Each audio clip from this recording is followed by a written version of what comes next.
Okay. Again, the textbook questions of Unit 1, nature of contracts. An agreement enforceable by law is called as contract. A void agreement is one which is valid but not enforceable. Enforceable at the option of both the parties, enforceable at the option of the party, not enforceable in a court of law. Correct? A void agreement, no, they're asking. Hello? An agreement which is enforceable by law at the option of one or more of the parties but not at the option of others is called voidable.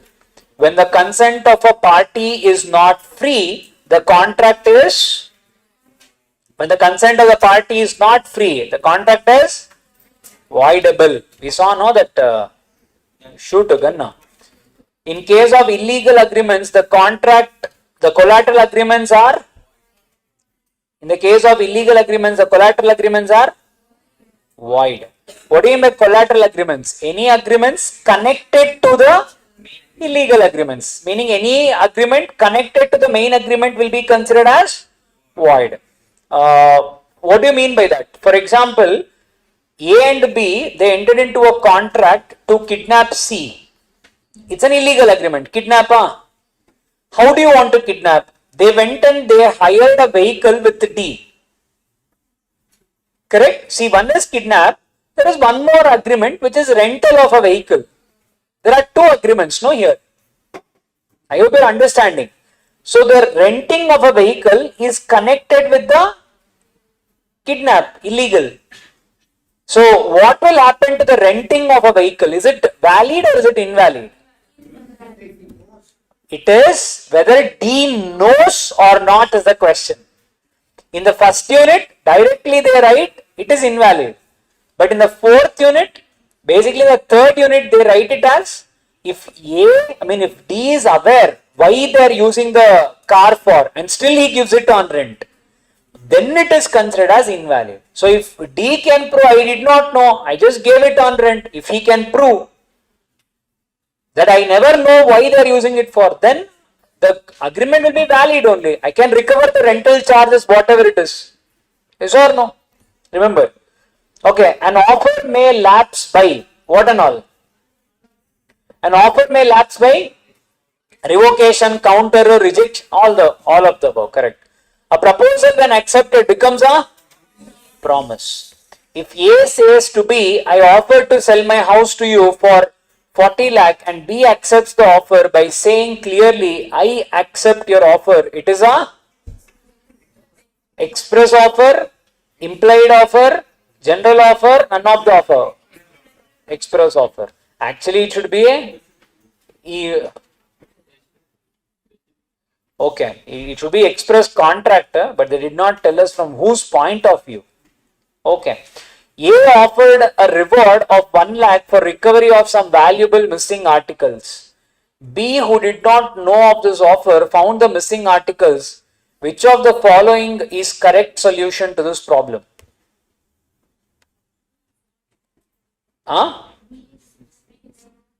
B is not entitled. C, as there is no acceptance of an offer due to want of knowledge, B is not entitled to get the reward. What is the case? Lalman Shukla versus Gauri Dutt. You should be aware of the offer, no? If you are not aware of, basically offer must be communicated. That's the provision. Remember. Next one, Arun has 2 cars, one of white color and another of red color. He offers to sell one of the cars to Basu thinking that he is selling the car which has white color. Basu agrees to buy the car thinking that Arun is selling the car which has red color. Will this agreement become a valid contract?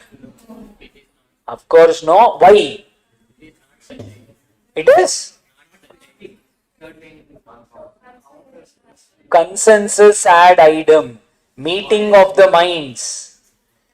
Whatever is there in mind should be same. Our minds have to meet. That is first one.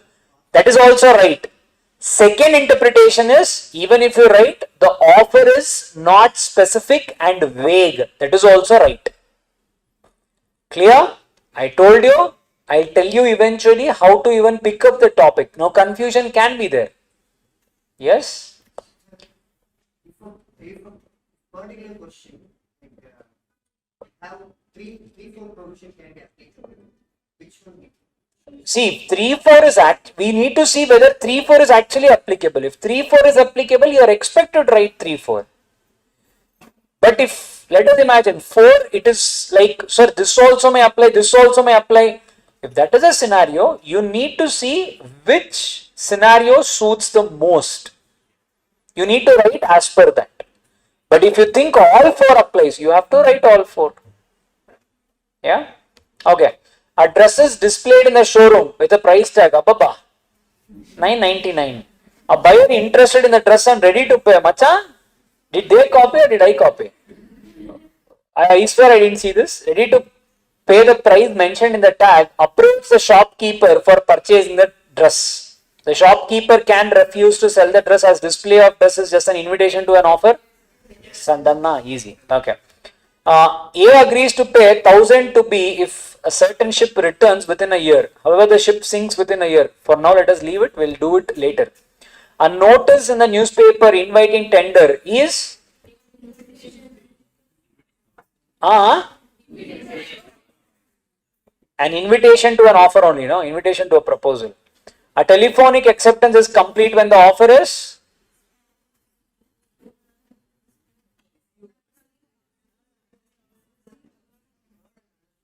what done?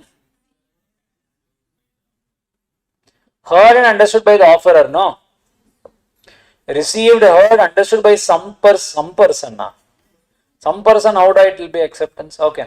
A and B agree to deal in smuggled goods and share the profits. A refuses to give B share of profit in the case. What is the most apt scenario?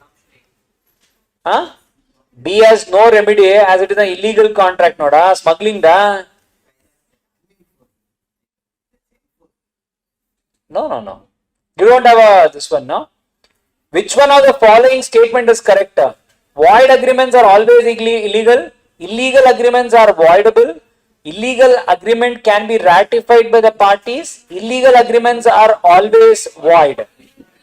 Illegal agreements are always void. All illegal agreements are void. All void agreements are not illegal. All agreements are contracts. All contracts are not agreements.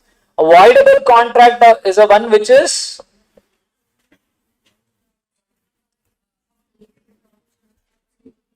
A only, no? Who at the option of aggrieved party. Aggrieved means the person who has suffered. When offer is made to a definite person, it is known as specific offer. On the face of a ticket, it is mentioned that to look for the terms and conditions, he looked behind. Mr. A bought the ticket but didn't read the terms. Then he is not bound, may decide to be bound, he is bound. He is bound, no, whether you read it or not. Special terms and conditions. Case law, Lily White versus Manuswamy. It does not affect the free consent of the parties. It does not affect the free consent of the parties. What does not affect? Fraud, coercion, incompetency of parties, undue influence. Nothing but pick the odd man out. Free, oh my God. Okay. 21. Contract is made without intention of, dash contract is made without intention of parties. Which contract? Quasi contracts. A offers to B to supply books at 500 each. B accepts the same with condition of 30% discount. It is considered as counter offer or cross offer ante. Counter qualified acceptance. Remember, both are same. Correct? Hello? Okay, all contracts are agreements, but all agreements are not contracts. We just saw, because for an agreement to become a contract, all essential elements to be satisfied. But if an agreement which does not satisfy all the essential elements, it cannot become a contract. So social agreement is an example. Domestic agreement is an example. Void agreement is an example, which is not a contract. A sends an offer to B to sell his second-hand car for 1,40,000 with a condition that if B does not reply within a week, he shall treat the offer as accepted. Is A correct in his proposition? Remember, an offer cannot be something which non-compliance of which is considered as a acceptance. 1. Silence is considered as an acceptance. Such things cannot be considered as a valid offer.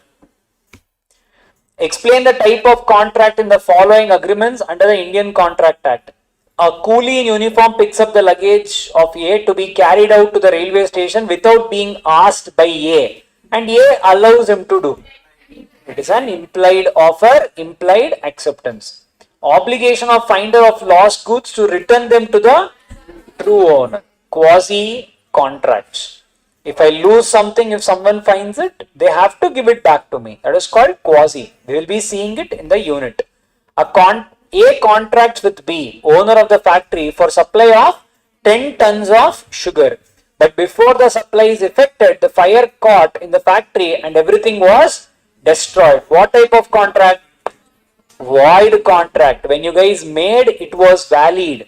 Later on it became impossible. Best example, here it was Mike, there it is factory. Same only, no? Hello? Subsequent impossibility. Hello? Okay. Next one. Shambhu Dayal started self-service system in his shop. Srimati Prakash entered the shop, took a basket, and after taking articles of her choice into the basket, reached the cashier for payment. The cashier refused to accept the price. Can Shambhu Dayal be compelled to sell the said articles to Srimati Prakash? Decide as per the provision of Indian Contract Act. Remember, whatever the goods are displayed in the shop is always an invitation to an offer. When Srimati Prakash picks up whatever she wants, she goes to the cashier, she is making an offer. She cannot compel Shambhu Dayal to sell a particular product at any particular price, because Shambhu Dayal has a free will to make an acceptance. So in our given case, Srimati Prakash cannot compel Shambhu Dayal, as the display of products in the shop is just a invitation to an offer and not an offer. That should be your answer. How to present it, I'll tell you probably when we come back after the break. I'll tell you, let us write one and we'll see. Next one, state whether there is any contract in the following cases. A engages B to do certain work and remuneration to be paid as fixed by C. Is there a contract? Yes, possible. You see it in Sale of Goods Act also, no? Remuneration can be fixed by a third party. A and B promise to pay for the studies of their maid's son. Social or a domestic agreement, or it can also be intention. A takes a seat in the public bus. Is it a valid contract? Yes. How? Implied contract. A chartered accountant, promises to help his friend to file his return. Social or domestic agreement, one. Or it can also be intention to create legal relationship is absent. Did you guys see? I tell my friend I'll help you. If I don't help, you'll come and file a case on me or what? Then that's what they're telling. Someone had one question, correct? Huh? You have to create intention.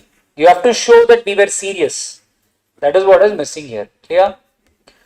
Miss Shakuntala puts an application to be a teacher in the school. She was appointed by the trust of the school. Her friend who works in the same school informs her about her appointment informally. But later, due to some internal reasons, her appointment was cancelled. Can Miss Shakuntala claim for damages? Why? First thing, acceptance should be complete when the acceptance is put in the course of transmission. Here they have not replied at all. Correct? Point one. Second one, acceptance should always be given by the concerned person. It cannot be given by someone else. So in the given case, it was not given by the concerned person. It was given by someone else. So in both the scenarios, you did not get it by a concerned or a designated person. It is an informal acceptance. Only formal acceptance is considered as a valid acceptance. Hence, this is not a valid acceptance. In our case, Shakuntala cannot do anything about it. Clear? Hello? That's your Unit 1 questions. Okay, chalo, if you guys want, go for a break and come. Okay. Questions?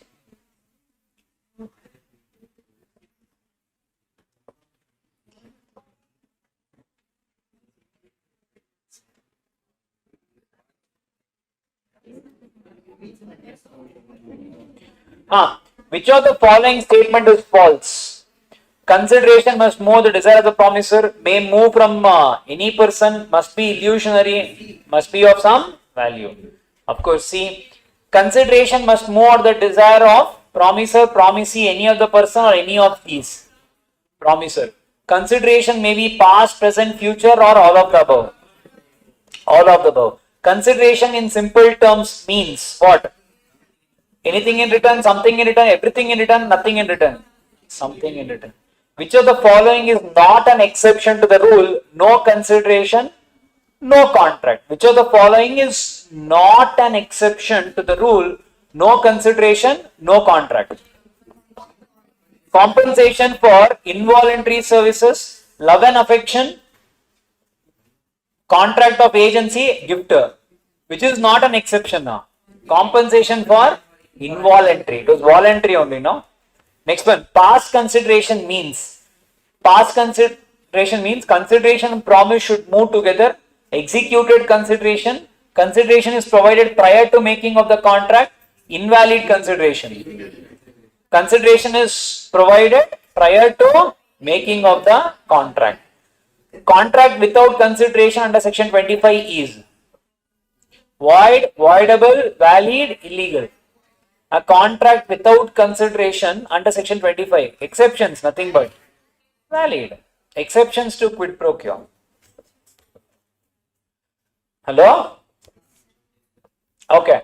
To form a valid contract, consideration must be, is it true? Is it true? It need not be adequate. It need not be same. It need not be of the similar value, right? For a consideration, for a contract to be in existence, there has to be quid pro quo. But remember, the consideration need not be the same value of that particular product. That is the meaning of need not be adequate. Mr. Sohan Lal sold 10 acres of his agricultural land to Mr. Mohan Lal on 25th September 2022 for 25 lakhs. The property papers mentioned a condition amongst other details that whosoever purchased the land is free to use 9 acres as per his choice, but the remaining 1 acre has to be allowed to be used by Chote Lal, the son of the seller, for carrying out farming or other activity of his choice. On 12th October 2022, Mr. Sohan Lal died, leaving behind his son and life. On 15th October 2022, purchaser started construction of an auditorium on the whole 10 acres of land and denied any land to the son. Now, Mr. Chotelal wants to file a case against the purchaser and get a suitable redressal. Discuss the above in light of the provision of Indian Contract Act and decide upon Mr. Chotelal's plan of action. What is it, people? Doctrine of privity of contract has certain exception. The exception here is, people, covenant running with the land. Hence, Chotelal will be eligible to claim the 1 acre land. Okay, next one. That's all. Done. That's your textbook questions. Okay, done. Next one, people, is your yes, people. Let us do unit 3 questions. Okay, start. Ordinarily, a minor's agreement is void ab initio. Consent is not said to be free when it is caused by all of this. When the consent of a party is obtained by fraud, the contract is voidable. The threat to commit suicide amounts to coercion. Moral pressure is involved in the case of undue influence.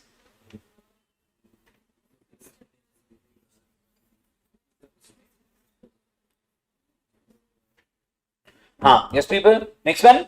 A wrong representation when made without any intention to deceive the other party amounts to misrepresentation. See, a wrong representation without intention to deceive the other party. If I say with, this becomes fraud. Which of the following statement is true? A threat to commit suicide does not amount to coercion. Undue influence involves use of physical pressure. Ignorance of law is no excuse. Silence always amounts to fraud. Silence always amounts to fraud. Ignorance of law is no excuse. Which one we are talking about? Mistake of Indian law. That is the point. 7C. In case of illegal agreement, the collateral agreements are void. An agreement, the object or consideration of which is unlawful is an agreement, the object or consideration of which is unlawful is void. An agreement is void if it is opposed to public policy. Which of the following is not covered by the heads of public policy? Which one now? Trading with an enemy, trafficking in public offices, marriage, brokerage, contracts, contracts to do impossible acts. Trading with an enemy, trafficking in public offices, marriage, brokerage, contracts, contracts to do impossible acts. Which of it is considered not as opposed to public policy? Marriage, brokerage, contracts, yes or no? Yesterday only I explained you. The answer is what? Contracts to do impossible acts. Why is impossibility opposed to public policy? That's just a void agreement. Hello.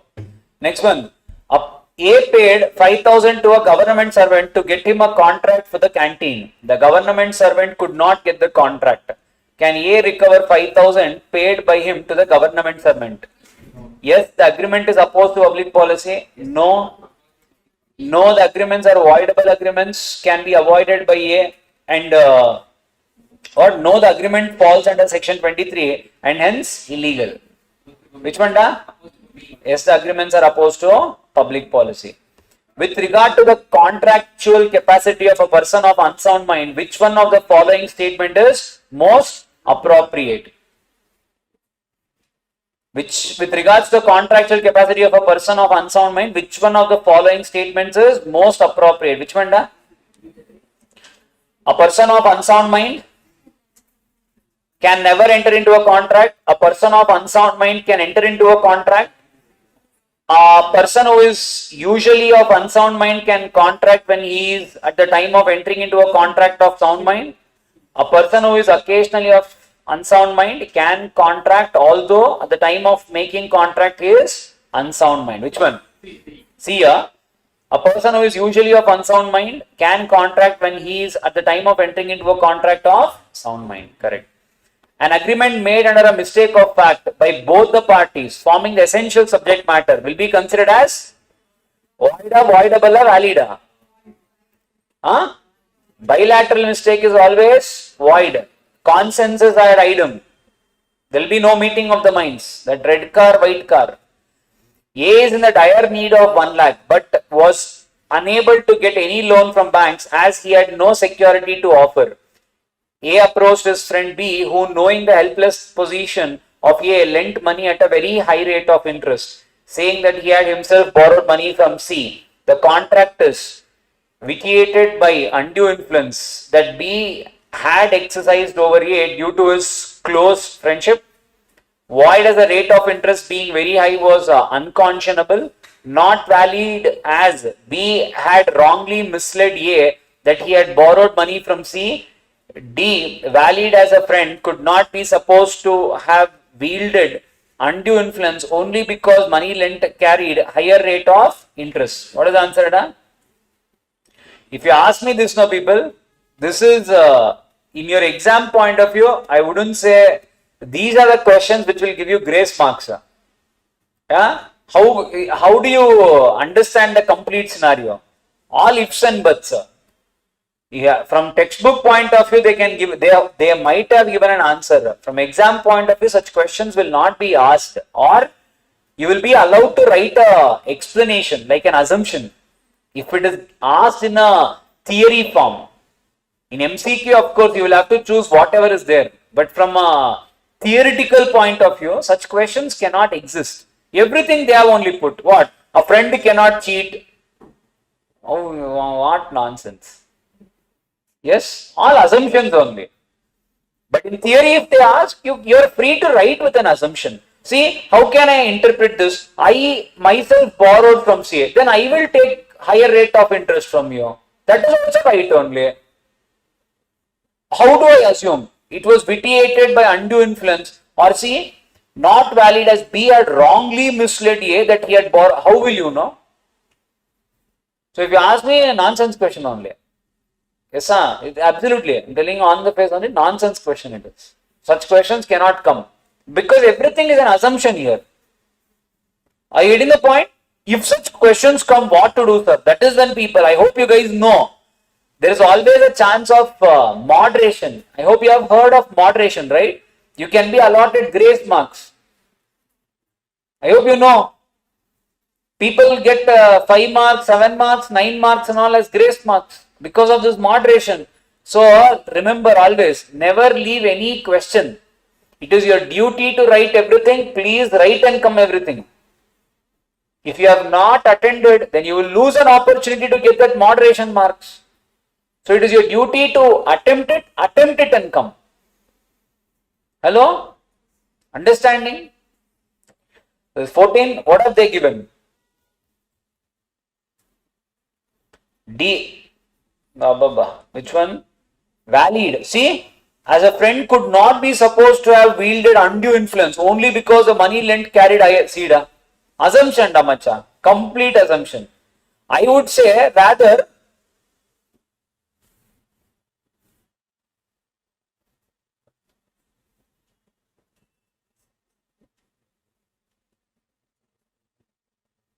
see this. Why this one? According to the book, if I have to tell you, this is called unconscionable bargain. If someone takes use of your your helpless scenario, that is called as unconscionable bargain. So such questions won't come. Don't worry. Clear? Yes, sir. Okay. Next one. Which of the following is not an exception to the rule that agreement in restraint of trade is void? Which of the following is not an exception? Which one? A partner can be prevented for carrying on similar business. An outgoing partner can be restrained on carrying similar business. On dissolution of firm, partners may agree not to carry on similar business. The seller of goodwill of business can be prevented for carrying any kind of business at any place. Which one? Which of the following is not an exception to the rule of agreement and restraint of trade? Which of the rule is not an exception? B. An outgoing partner can be restrained on carrying similar business. That one. D. D is the answer. I don't think we did yesterday this void agreements, right? Agreement in restraint of trade. That is one topic which we didn't do. Okay. Agreement in restraint of trade. What will happen, people, generally?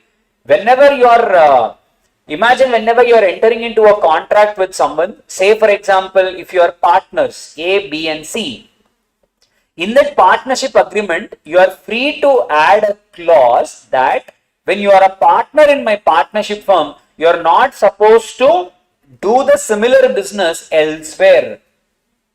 That type of restriction is called as restraint of trade. Agreement in restraint of trade. Such agreements, are it valid? Yes, people, they are valid. Now, for example, ArivuPro, can they impose a condition? As long as Sai Sir is teaching in ArivuPro, Sai Sir cannot teach in any other place. Can they impose such restriction?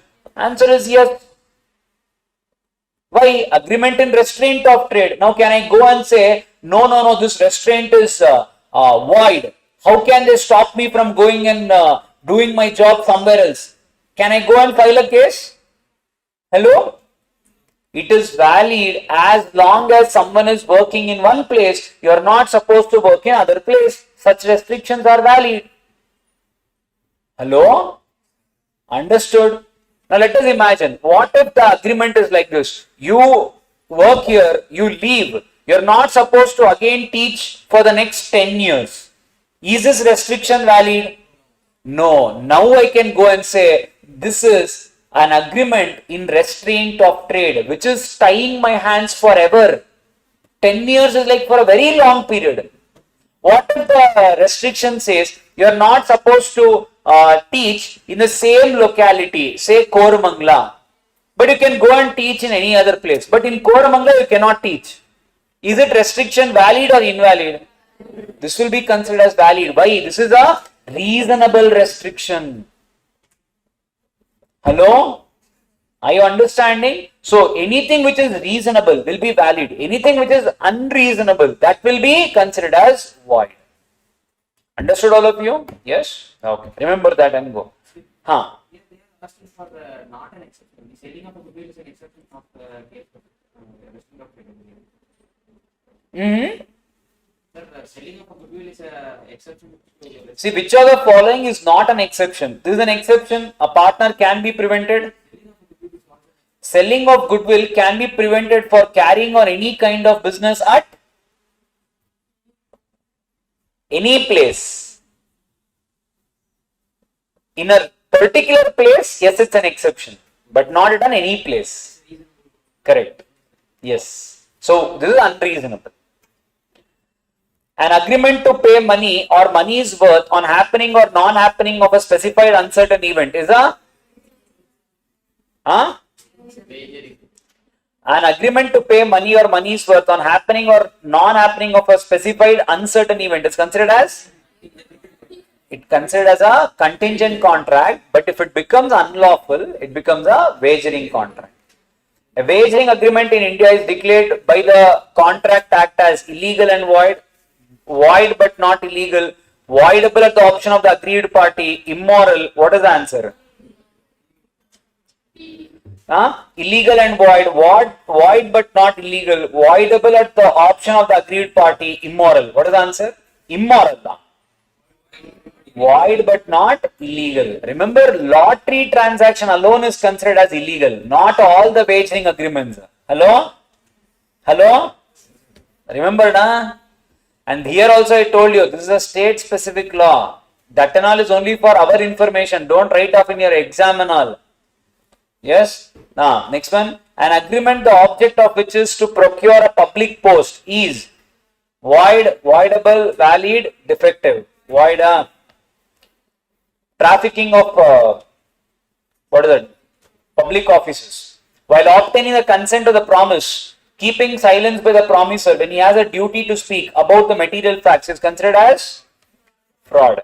A enters into an agreement with B, who has robbed A of 10,000 rupees to drop prosecution against him in consideration of B's returning 8,000. Afterwards, B refused to pay. A can get from B 8,000, 100, nothing, 10,000 plus damages. What can A get? 8,000, 100, nothing, 10,000 plus damages. First of all, what type of agreement is this, people? A has robbed B. A enters into an agreement with B, who has robbed A. Okay, B has robbed A. A said, I will go and file a case on you. B said, no, please don't file. I will give back 8,000 rupees. Let us settle it here only. Please don't go and file a case. Can they settle the case? Is it allowed? Can I settle it with a robber? Robber agreed to give me back the money, and I also agreed, okay, I will also not go and file a case. Is it possible? What is the provision? Under what you can say that no such agreement cannot happen? What is the provision? Under which topic you will write this? Agreement opposed to public policy. In that there are 9 topics. In that which one this will come under? Stifling of prosecution. You are not supposed to make a trade of felony. Criminal offences cannot be settled. Yesterday I told you, people, A goes and kills B. Can B's family accept 1 crore? Not possible. In a similar way, a theft is a criminal offence. Hello? You cannot go and settle it with a robber. Sir, what if we have entered into an agreement? That agreement is void, opposed to public policy. I will not get 1 rupee also, nothing. Hello? Because that agreement is not enforceable in court of law. That agreement is opposed to public policy. If you have entered into a settlement, how will I enforce it in the law? Hello?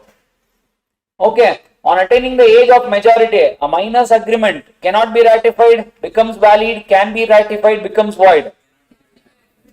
Cannot be ratified by him. A threat to kidnap one's son in consideration of 5 lakh is void because of a threat to kidnap one's son in consideration of 5 lakh is void because of inadequacy, incompetency, absence of day, all.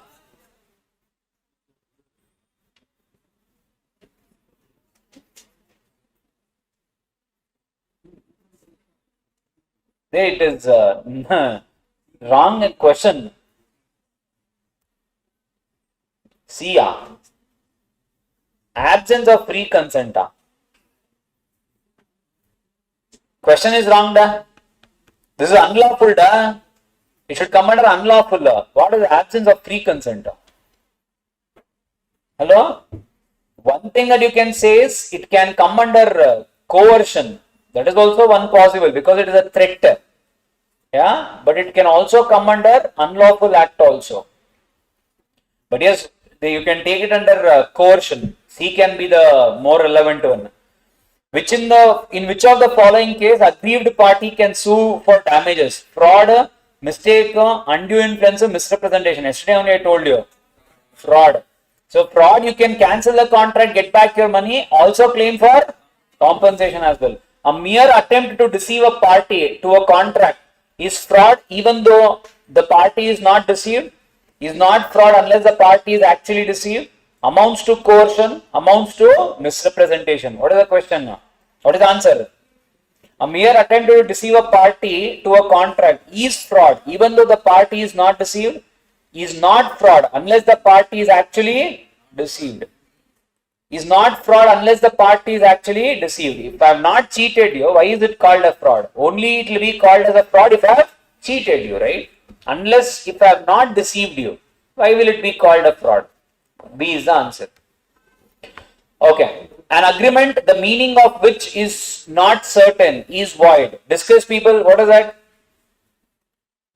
Nothing but people offer acceptance, we saw no. Everything has to be certain. Technically they are telling you an agreement will be considered as void if it is vague. So unless the contracts are certain, specific and clear, the agreement will be considered as void. That is a particular answer. Though a minor is not competent to a contract, nothing in the Contract Act prevents him from making the other parties bound to the minor. Discuss. So rules of minor people, we clearly saw one thing, a minor can always be a beneficiary. So anything that gives benefits to the minor, he can do it. Anything that makes the minor liable, such agreements are void. So any contract which gives benefits to the minor or which makes him a beneficiary, such agreements are considered as valid. That's this particular point. Next one. See, direct question. Hello, example. This is what yesterday I told you. It's a direct question. Please try to write example. Next one. A student was induced by his teacher to sell his brand new car at the rate less than the purchase price to secure more marks in the examination. Accordingly, the car was sold. However, the father of the student persuaded him to sue his teacher. State whether the student can sue the teacher. Yes. Which ground? Absence of free consent under undue influence. Explain the concept of misrepresentation in matters of contract. Sohan induced Suraj to buy his motorcycle, saying that it was in a very good condition. After taking the motorcycle, Suraj complained that there were many defects in the motorcycle. Sohan proposed to get it repaired and promised to pay 40% cost of the repairs. After a few days, the motorcycle did not work at all. Now Suraj wants to resign the contract. Decide giving the reasons whether Suraj can resign the contract. This is the case of people misrepresentation. Remember, the bike was not working. Now you have an option to give back the bike, take back the money. But what did the fellow do here? The fellow said, I will take repair charges from you. You repair and give it to me. The seller repaired the bike and gave it to him. And then again the bike stopped working. Can I go and cancel the contract now? Answer is no. Remember, in the case of misrepresentation, you will have a chance to cancel the contract, give back the product, get back your money only once.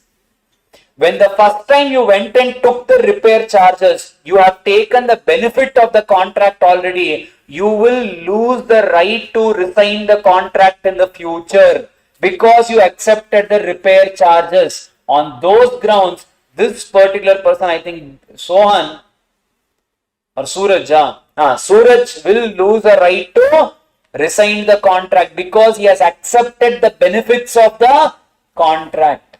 Hello? Understood? Yes? Okay. Next one. Mr. Samant owned a motor car. He approached Mr. Chotu and offered to sell his motor car for 3 lakh rupees. Okay. Mr. Samant told Mr. Chotu that the motor car is running at the rate of 30 kilometers per liter of petrol. Both the fuel meter and the speed meter of the car were working perfectly. Mr. Chotu agreed with the proposal of Mr. Samant and took delivery of the car by paying 3 lakhs to Mr. Samant. After 10 days, Mr. Chotu came back with the car and stated that the claim made by Mr. Samant regarding fuel efficiency was not correct, and therefore there was a case of misrepresentation. Referring to the provision of Indian Contract Act 1872, decide and write whether Mr. Chotu can resign the contract on the above grounds or not. Can Mr. Chotu resign the contract? Possible? Yes or no? Hello? Can Chotu resign the contract? Yes or no? Now people, see the art of looking at the question. I told you, be thankful to the question paper setter, because in the question there will be an answer. Every word used in the question will be used for a purpose. The particular provision, the question that they have given, it clearly says both the fuel meter and the speed meter of the car were working perfectly. Remember, in the question, people, there will not be words used casually. Simply they will not put some line. There will be a meaning for it. In the exam, what student misses to see is this. Now, what is the meaning of this particular sentence? Why did they have to use it? Let the buyer be aware. Whoever wrote caveat emptor, you will get the mark.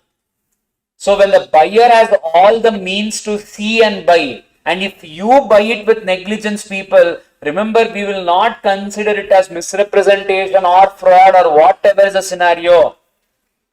When the speedometer, when the digital meters, when everything is working, it is your responsibility to check and then buy. Hello? Caveat emptor. Understood? Hello? This is what I am telling you. In question, there will be every possible word to help you. It is your responsibility to read the complete question. Don't pick up the answer from 1 or 2 words. Hello? What if while buying everything works perfectly, but after some days it doesn't work? What if we can cancel it or we can claim some damages? Like While buying everything is working perfectly, but after some days it doesn't work. While we can claim damages or we can cancel the contract. See, one thing is we need to check the intention. Whether did the party cheat you, that for the first few days you cannot make out. After that you can make out. Did the party cheat you? If yes, it becomes fraud. If no, it becomes misrepresentation. Then you can claim whatever is the, if you want to cancel the contract, you can go and cancel the contract. That is how we can find that he is cheating us. See, always remember, fraud and misrepresentation are proven in the court. I might have done fraud, but if I can convince the judge that I did it unintentionally, then I will always prove it to be misrepresentation. So remember, from our book point of view, it is easy to tell. They will tell you it is a case of fraud, it is the case of misrepresentation. That's why in your book, they will clearly give you that it is a case of misrepresentation. They will only tell you. They will not tell you fraud or misrepresent. They will not tell you to figure out. But do not try to combine the book with reality. Reality and books are absolutely different. People, I'll tell you, you would have done a mistake. If I come and ask you, have you done? Don't you think you will try to defend yourself? Anyone, that's the nature, people. So someone who did a fraud, you really think in the court he will go and agree that I did a fraud? He will say, I did it by mistake only, he will say. So when will it become a fraud? If the parties prove, sir, no, he didn't do misrepresentation, it was fraud. I will prove it with evidence, see sir. That is how in reality it happens. Here, okay, next one. Ishan, aged 16 years, was studying in an engineering college. On 1st March 2018, he took a loan of 2 lakhs from Vishal for paying off his college fee and agreed to pay 30th May 2019. Ishan possesses assets worth 15 lakh. On due date, Ishan fails to pay back the loan to Vishal. Vishal now wants to recover the loan from Ishan out of his assets. Decide whether Vishal could succeed referring to the provisions of Indian Contract Act. Yes, people, can I recover? Minor has borrowed loan. Can he recover? Yes. So see, how do I present the answer? First thing, people, your first para will always be provision. So your first, see, try to divide your question into, say, 3 things. Now, let us take this particular thing only. Let us try to take, now say for example, how do we present this particular question? Let us do one practice also. What is that? First one, people. Now with section, absence of competency of parties. So what will I write? As per section 11 of Indian Contract Act 1872. Now what is it, people? A contract to be valid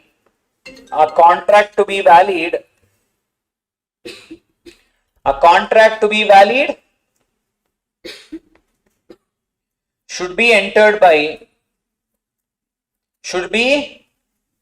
entered by parties competent to the contract. Correct? Competent to the contract, which means they are supposed to be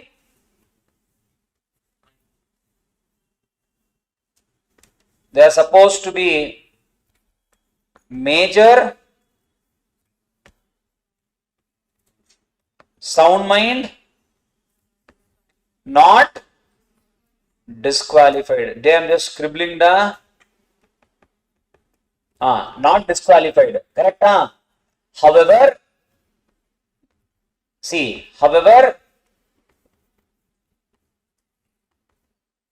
a minor will be bound if the contract is entered for the purpose of necessaries. Yes, if you want to go a little beyond, right, necessaries like education, food, shelter, etc. Hello, this is my provision. Did I use any of the names? In the question they would have given you some name. Ishan, did I use anything about Ishan? Did I answer yes? Did I answer no? Your first paragraph should not be answering the question. Your first paragraph should just be copy paste of what the book says. Now coming to what people say. Now you tell me, did I use a textbook language? I used my own language, but I made sure I was able to reproduce whatever are the important words. Hello? Now what do I do, people? Competent parties. Now when you are underlining, what you do? You need to make sure you have to underline these words. Whichever are important, underline. Hello? Now what will I write? In the given case, Ishan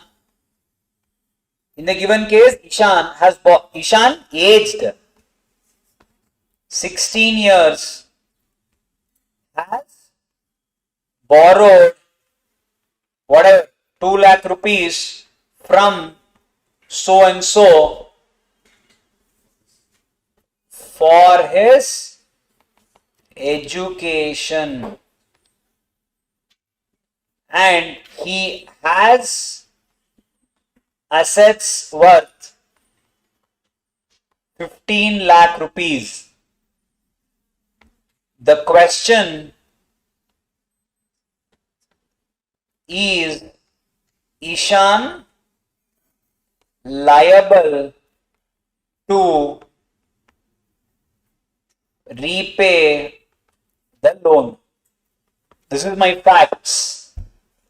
Did I use my brain to write this? Absolutely no. Don't you think this entire information was there in the question only? Remember, facts has to be as less as possible. My provision, look at how many lines.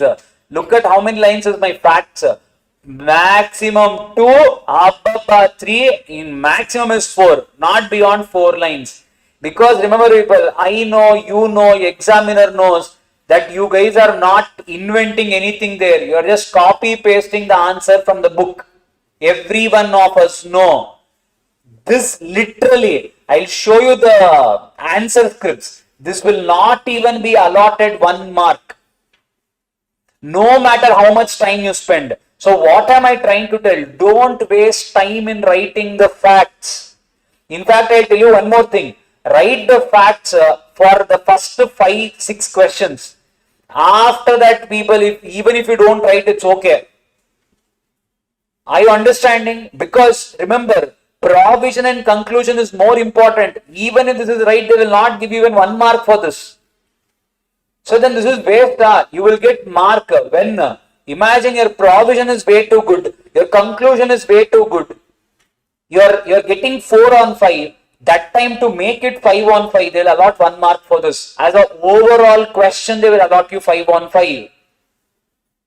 But let us imagine provision is gone, conclusion is gone, facts so beautifully I wrote here, nothing they'll give you. Are you understanding? All of you? Getting a point? So this is how you need to present it. Now come to conclusion. What will I write? I'll write referring to the provision and facts. What? Mr. Ishan will be liable to pay rupees 2 lakh from his assets. Clear? Hello? Yes, this is how I have to present my answer. Write down this much, more than sufficient. Clear all of you? So all the questions will always have 3 paragraphs. Some questions where you have case laws are there. No. Now let us imagine if this was not education, it was some casual loan. Now can I recover? No, I cannot recover because it is a minor agreement. Hence I need to write void ab initio. Do we have any case law for a minor borrowing loan? Do we have any case law? We have a case law called Mohari BB versus Dharmodas Ghosh. Write it down as a additional paragraph when you guys have a case law. If case law is not there, it will have only 3 paragraphs. When you have a case law, under the facts, please use the case law name. The facts in the question are similar to a decided case law called Mohari BB versus Dharmodas Ghosh. Again, I repeat the word. The facts in the question are similar to a decided case called Mohari BB versus Dharmodas Ghosh. That will be my 3rd paragraph, and write down the conclusion as your 4th paragraph. That's how you present it. Clear? Now one more most asked question, sir, should we remember the section names and all? It's okay, people, forget. It's okay. For your level and all, people, they will not pick up section numbers and allot you marks. I've seen papers who got 72, 75 with writing hardly 1 or 2 section numbers. Without writing section numbers also, you guys can get exemption. Absolutely. Sir, no sir, I want to make the best impression and all. Maybe, yes, that time you try for it. But sir, if I'm not able to remember, absolutely okay, people. You will not be judged because you're not writing the section number. Remember that. If you guys still want, there is this some important section list that I had prepared. I don't know if they have sent this to you. If you want, I can just send it across. Yeah, if you want, you try to remember these things. At least I'm not saying you will get it from this only, but these are the most asked topics. So from that, I've tried to maintain one list. Is this clear? Yes, but I'm saying it's okay. Case laws are more important than section numbers. Remember that. Yes, all of you got some fair idea. Okay, unit 4, performance of contract. Let us do the textbook question. On the valid performance of contractual obligation by the parties, the contract is discharged, become enforceable, becomes void, none of the above. What do you think?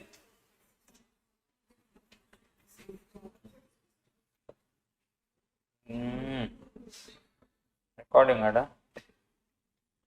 What is it, people? On the valid performance of contractual obligation by the parties, the contract is discharged, becomes enforceable, becomes void, none of this. What is the answer? Discharged.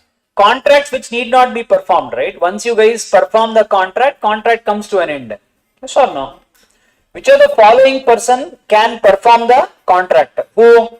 Promiser alone, legal representative, agent, all of the above. Everyone can perform. Contract is discharged by novation, which means cancellation of existing contract, change in one or more terms of the contract, substitution of existing contract for a new one, none of the above. What is the one? Fourth one, a contract is discharged by rescission, which means that change in one or more terms of the contract, acceptance of lesser performance, abandonment of rights by a party, cancellation of an existing contract. What is it? Remember, resigned, rescission, extinguishment, everything means the same. Cancellation only. Clear? If a person accepts the lesser sum of money than what was contracted for in discharge of the whole debt, it is known as it is called as, if you ask me, people, answer is remission, but the options given are little deceiving. That means they shouldn't have given waiver. But why did we mark remission? When you have to explain remission, what do you mean by remission in simple language? Means waiver. But what did they do? They have given both the options. You can take this option shouldn't have been given. But the answer is remission. Novation discharges a contract. No, it means no new contract comes to existence. No, it means new contract comes to existence, but old contract is not discharged. Yes, on novation, old contract is discharged and consequently it need not be performed. Yes, but only if parties agree to discharge. What is the option? Novation, old contract is discharged and you need not have to perform the old contract. No. Next one, novation and alteration are same. Is it same? False. Novation discharges old contract, alteration, the obligation remains. A, B, C jointly promise to pay 60,000 to D. Before performance of the contract, C dies. Here the contract becomes void on C's death. Should be performed by A and B along with C's legal representative. That's answer. Ninth one, Vivan lives on rent in a house owned by Swasti. Later he purchases the house from Swasti. The rent agreement is discharged due to the same example we saw. When prior to the due date of performance, the promisor refuses to perform the contract, it is known as, when prior to the due date of performance, the promisor refuses to perform the contract, it is known as anticipatory. See, when prior to the due date, on the due date if he refuses, actual breach.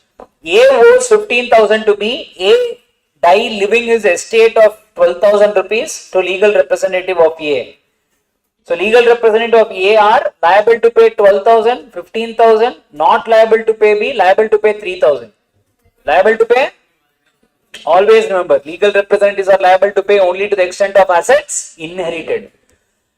12. Rani contracted to teach dance to Shruti. Shruti paid an advance of 5,000 for the same.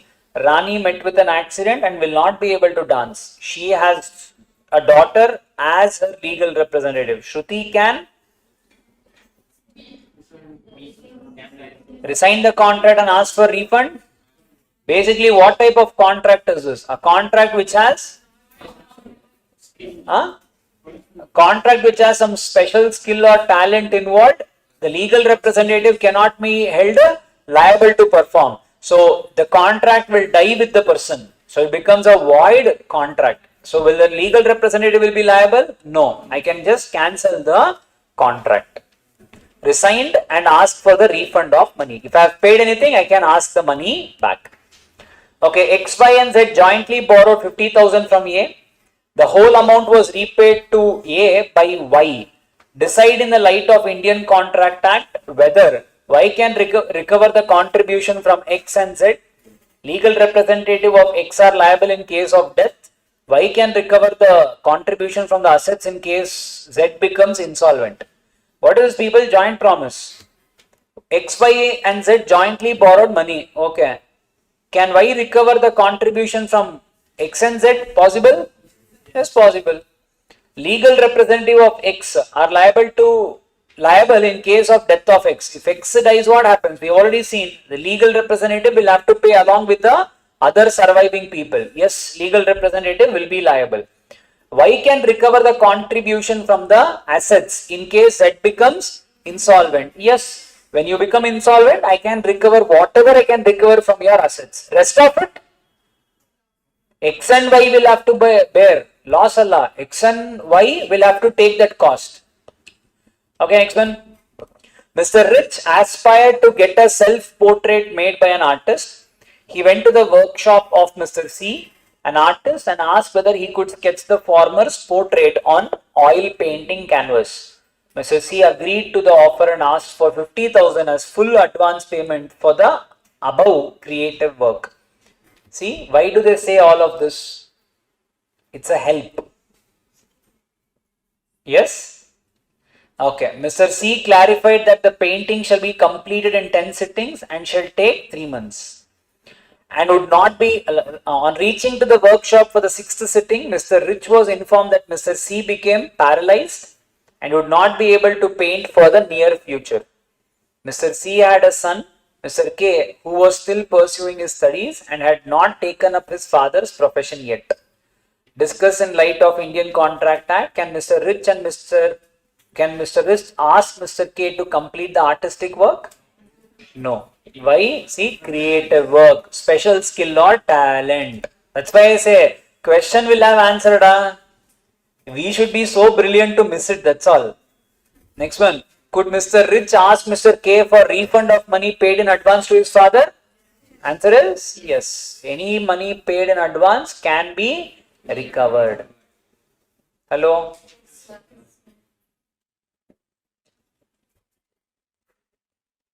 Okay, next one. What type of contract will that become? Void contract, right? Special skill or talent, right? That also. Mr. Jute entered into an agreement with Mr. Such to purchase his motor car for 5 lakh within a period of 3 months. A security amount of 20,000 was also paid by Mr. Jute to Mr. Such in terms of the agreement. After completion of 3 months of entering into the agreement, Mr. Such tried to contract Mr. Jute to purchase the car in terms of the agreement. Even after lapse of another 3 months period, Mr. Jute neither responded to Mr. Such nor to his phone calls. After lapse of another period of 6 months, Mr. Jute contacted Mr. Such and denied to purchase the motor car. He also demanded back the security amount of 20,000 from Mr. Such. Referring to the provision of Indian Contract Act, state whether Mr. Such is required to refund the security amount to Mr. Jute. What happened, people? One person has agreed to sell his car to another person for 50,000 and the other person has also agreed to buy it for a 50,000 rupees and paid advance of 20,000 also. After paying 20,000, that person never came up. It's been 1 month, 2 months, 3 months, 6 months. He never showed up. The seller tried to contact him so many times, still he did not show up. Now after some 6 months or 9 months, the person is coming and saying that I do not want to proceed with the contract. So they had to cancel the contract. Now the question is, can the person recover the 20,000? Is it possible? Not possible. Not possible? Or the contract came to an end. I can recover 20,000. He has given a chance, he didn't use. He refused to perform. Remember people, he refused to perform. And we have one more point also. Whenever the contract becomes void, any benefit taken, you will have to return it. Correct? Huh? Here remember people, the contract did not become void. The contract is still valid. It's a breach of contract. It's not a void contract. And hence, the law has not said. Law says you to refund only when the contract becomes void. Example is our painting case. Contract became void. Hence, I have to refund. Here, contract did not become void. Why should I refund? Contract is still valid only. Are you getting the point? Now, I cancel the contract. Remember people, for 6 to 9 months period, I have not showed the car to anyone. I have still been living on a belief that you are going to come and buy the car one day.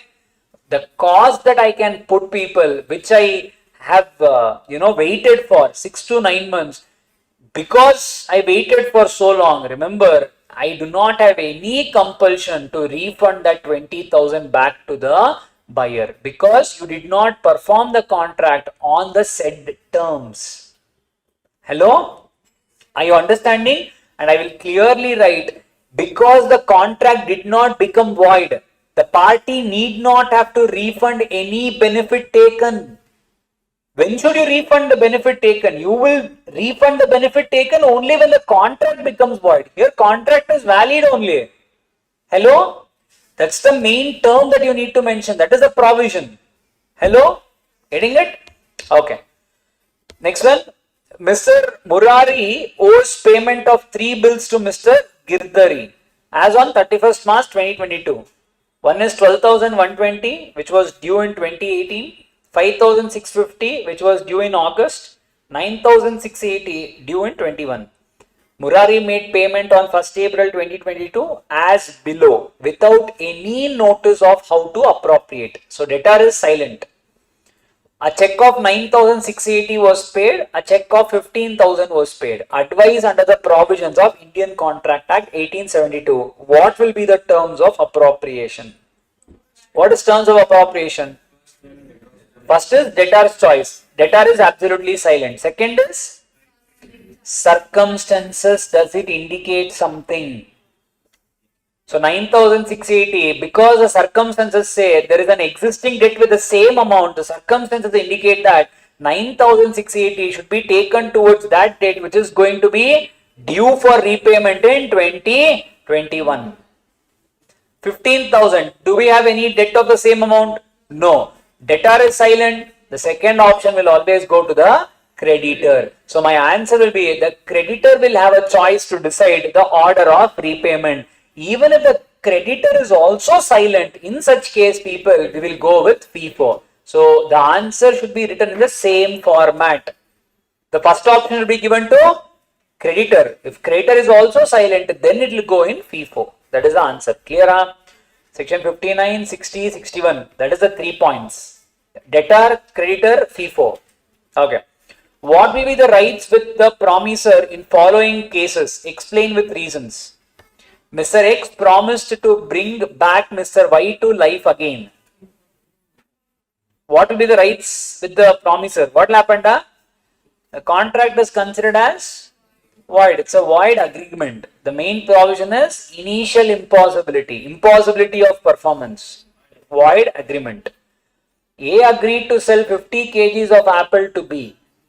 The loaded truck left for delivery on 15th March, but due to riots in between, reached A on 19th March. What will happen, people? A agreed to sell. So, it should have reached on 15th March. It reached on 19th March. So, what will happen? Deterioration during delay. I told you the example of Apple only. That is this particular scenario. So what will happen now? The time is essence of the contract because the Apple with every day of delay, the price of the apple deteriorates, right? So what is the case? The case is where the time is essence. What can I do? I can either I can reject it. I have a option to put a end to the contract. I can cancel the contract and yes. Basically, what is that? You can even write in detail also here, but for this particular question, this is sufficient. An artist promised to paint on the fixed date for a fixed amount of remuneration, but met with an accident and lost his both the hands. We have seen void contract. Subsequent impossibility, both has to be there. Abhishek entered into a contract of import of toys from China, but due to disturbance in the relation of both the countries, the imports from China were banned. What type of contract? Again, subsequent impossibility, void contract only due to change of law. Understood? When one you need to go for a break. Okay, I don't mind. Okay. When prior to the due date, food problem. Food problem. Lunch is not ready in the 12:30. They have not yet. It's okay, we'll see. Come. When prior to the due date of performance, the promiser absolutely refuses to perform the contract, it is known as anticipatory. We did or not, Then some breach we didn't. Okay. In case of anticipatory breach, the aggrieved party may treat the contract as discharged and bring an immediate action as operative and wait till the time of performance. Exercise option either A or B. C. In case of breach of contract, which of the following remedies available to the aggrieved party? Suit. Sometimes a party is entitled to claim compensation in proportion to the work done by him. It is possible by a suit for. Generally, the following damages are not recoverable. Which one? Cold, night. Damages which arise naturally in usual course of things from breach itself are called as correct? Ordinarily attached. A contracted to supply 200 bags of rice to B on 30th December 2021. After supplying 20 bags of rice, A informed B that he will not supply remaining bags of rice to B. In this case, there is anticipatory breach, there is actual breach, both of the above, none of the above. Anticipatory, yeah. A contracted to supply 200 bags of rice to B on 30th December. After supplying 20 bags, A informed B, hey, during the performance, the actual breach on there. I told you both scenarios can happen. Where the court orders the defaulting party to carry out the promise according to the terms, it is called as. Where the court orders the defaulting party to carry out the promise according to the terms of the contract, it is called as. Antique, I want antique watch only. I don't want money. Quantum merit means.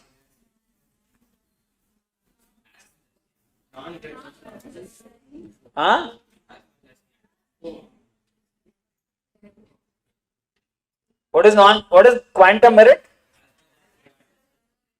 As much as earned. As much as earned. Wrongful dishonor of check by a banker having sufficient funds is called as vindictive or exemplary.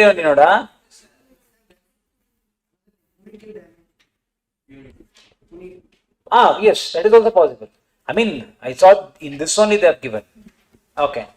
People, an anticipatory breach of contract is a breach of contract occurring before the time fixed for performance has arrived. Discuss stating also the effect of anticipatory breach on contracts. What is breach? Correct now, anticipatory is you try to cancel a contract before the happening of the event. What is the effect of anticipatory breach? You can either cancel the contract immediately, claim for compensation, or keep the contract open until the due date and then cancel and then claim compensation. Both are possible. That is the effects. Next one, people. Liquidated damage is a genuine pre-estimate of compensation of damages for certain anticipated breach of contract, whereas penalty, on the other hand, is an extravagant amount stipulated and is clearly unconscionable and has no loss effort. Explain. What is this, people? Remember, Indian courts do not make any differentiation between penalty and liquidated damages. What do you mean by liquidated damages? It's a calculated amount. Properly you say, prefixed. If a party does not perform the contract, you need to pay me 20,000 rupees. What if the person says, if you do not perform the contract, you need to pay me 5 lakh rupees as compensation. The value of the contract itself is 1 lakh. I say, if you do not perform the contract, you need to pay me the compensation of 5 lakh rupees. Hello? Yes or no? Now, is it called as prefixed damages or is it called as penalty? Contract value is 1 lakh. But if you do not perform the contract, you need to pay me compensation of 5 lakhs. Is it called as liquidated or penalty? It is called as penalty. Why? See, if it's you should not consider it as an agreed amount or not. Both the liquidated damages and penalty, both can be agreed in the contract itself. But how did you arrive at the number? Was it calculated? Was it reasonable? See, why did I put 20,000? Because if I buy from someone else, I need to pay extra 20,000. That is why we have put 20,000. But if I ask you, how did you put 5 lakh? Hey, no calculation. Simply I put 5 lakh. It's not a logical expression. That is called penalty. Second one, people. Penalty is always. Why do we put 5 lakh as a compensation in the contract? Because whenever you see the 5 lakh, no. Because of the fear, you should not commit a mistake. It creates terror. That's why the word used in the book will be terrorism. Why do we use the word 5 lakh in your compensation? Because whenever you look at the compensation, you should always feel, if I miss it, I'm gone. So that is always a calculated number. This is always a unrealistic number. It's an extravagant number. It is used for the purpose of creating fear, terrorism in the other person's mind. That is called as penalty. Remember and go. Next one, people. X entered into a contract with Y to supply him 1,000 water bottles at 5 rupees per water bottle to be delivered at a specified time. Thereafter, X contracts with Z for the purchase of 1,000 water bottles at 4.5 per water bottle, and at the same time told Z that he did so for the purpose of performing his contract entered into with Y. Z failed to perform his contract in due course, and market price of each water bottle on that day was 5.25 per water bottle. Consequently, X could not procure any water bottle and Y rescinded the contract. Calculate the amount of damages which X could claim from Z in the circumstance. What would be your answer if Z had not informed about the Y's contract? Explain with reference to the provision of Indian Contract Act. If at all you have informed, special damages. If you have not informed, general damages. If I have informed, I can claim that compensation also. If I have not informed, I cannot claim that compensation. Simple. I think we have seen the same example. That's why I'm not again doing it. Pant. Mr. Chetan was traveling. Done. Oh, that's all. Huh? What is this? Okay.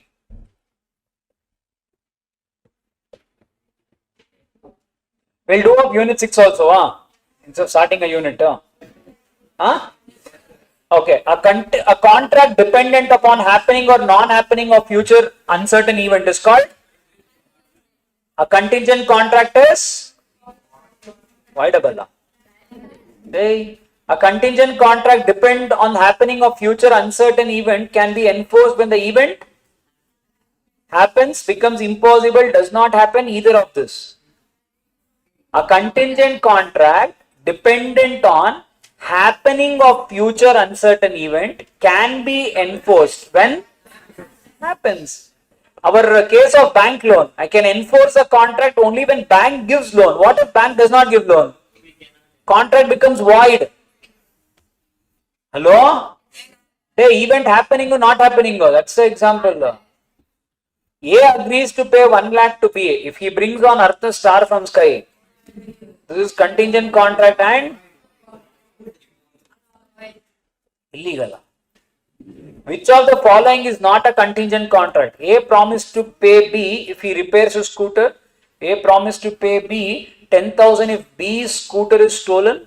A promised to pay B 10,000 if B's burnt his hands. A promised to pay B 10,000 if it rains on 1st of the next month. Which of it is not a contingent contract? Option? Huh? Option D. C. Macha, you repair, I'll pay. A contingent. The question is which is not a contingent contract. Hey, machas. Oh, quite a small confusion, sir. We didn't read question. Which of the following statements regarding quasi-contract is incorrect? It resembles Macha, I am only helping you. Incorrect. It resembles a contract. It is imposed by law. It is based on doctrine of unjust enrichment. It is voluntarily created. C, sir, because we don't know that. Answer is D. It is voluntarily created. The quasi-contract, you guys don't enter, noda. It is created by law. Hello. What is unjust enrichment? Sir, whatever we don't understand is the answer. That's why they have also given. Unjust enrichment means nothing but the case of Varshini, Zomato is unjust enrichment. That means what? Law will never support in a way one person gets an advantage over the other party. Unjust, unfair, enrichment, making advantage. Unfair advantage should never be given. Hello? Whatever we don't know is the answer. Nice. For a contingent contract, the event must be certain, uncertain. Hey? Contingent, uncertain and collateral. Macha, I am becoming you. Which one of the following is not a characteristic of a contingent? Macha, not a characteristic. Same question now. Okay, performance depends upon a future event. The event must be uncertain. The event must be collateral to the contract. There must be reciprocal promises. Wagering contracts are. A contract of insurance is. Finder of goods should take care of goods as.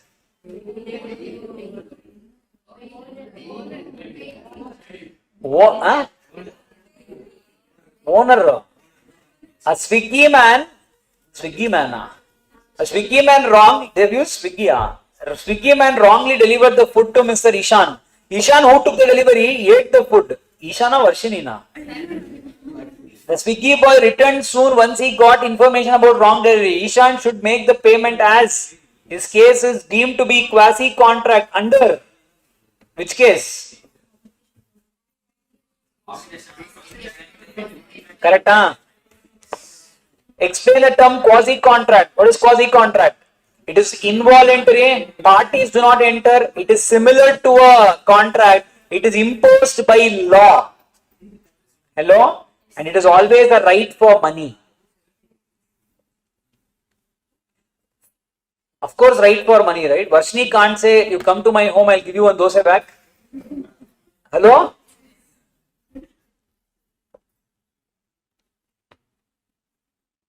Very effective point. You should underline that. If not, it is not a quasi-contract. Always the remedy will be money only. Nothing else will be there. Exa minor was studying in MCOM in a college. On 1st July 2021, he took a loan of 1 lakh from B for payment of his college fees and to purchase books and agreed to repay by 31st December. X possesses assets worth 9 lakh. On due date, X fails to pay back the loan to B. B now wants to recover the loan from X out of his assets. Referring to the provision of Indian Contract Act, decides whether B would succeed. Can he? Yes, why? Quasi-contract Any money given to a minor, correct? Supply of necessaries. I can recover it from his assets. I believe his assets is 9 lakh or something. Can I recover? Yes, I can recover. P left his carriage on D's premises. Landlord of D seized the carriage against the rent due from D. P paid the rent and got his carriage release. Can P recover the amount from D? Can he recover? Yes. Why? What is the ground? Payment made by a interested person. You need to write that. If that word is not there, you will not even get 1 mark. When students were asking, sir, how do I present? That's all. The examiner will see if that word is there. Rest of it you frame in your own language. It's okay. All that I will look as an value is payment by an interested person written as it is. Rest of it you are free to frame it in your words. Hello. Rahul found a smartwatch in a restaurant. He inquired about all the customers present there, but the true owner could not be found. He handed over the same to the manager of the restaurant to keep it till the true owner is found. After a week, he went back to the restaurant to inquire about the smartwatch. The manager refused to return it to the Rahul, saying that it did not belong to Rahul. In the light of Indian Contract Act, can Rahul recover it from the manager? Remember, whenever the true owner cannot be found, whoever found the goods is deemed to be the next owner until the owner comes. Correct? So here, if at all the manager has spent some money to safeguard the watch for a week, I have to pay those charges and I can recover that particular watch. Clear? Okay. Yes, people. Let us, unit 7 we did done, no? Okay, we'll do up the question and then go. Contract of indemnity guarantee chapter is done, no? Okay. A contract by which one party promises to save the other from loss caused to him by the conduct of the promisor himself or by the conduct of any other person is called as contract of indemnity. X, a shareholder of a company, lost his share certificate. He applied for duplicate. The company agreed to issue the same on the term that X will compensate the company against the loss where any holder produces the original certificate. This is called as what type of contract? Huh? See, the problem is that the background of this is not there in our syllabus. It comes in Companies Act. It is called as contract of indemnity only. It will come in CA Inter. They have taken and they have given. What is there? You know why? The background is this in your old syllabus was in CA Inter. Unit 7, 8, 9. So 1 or 2 questions they have just taken and they have just put it because it was there in CA Inter. So Companies Act was also there. This was also there. In our scenario, it is not relevant for us, so leave. Next one, section 124, 125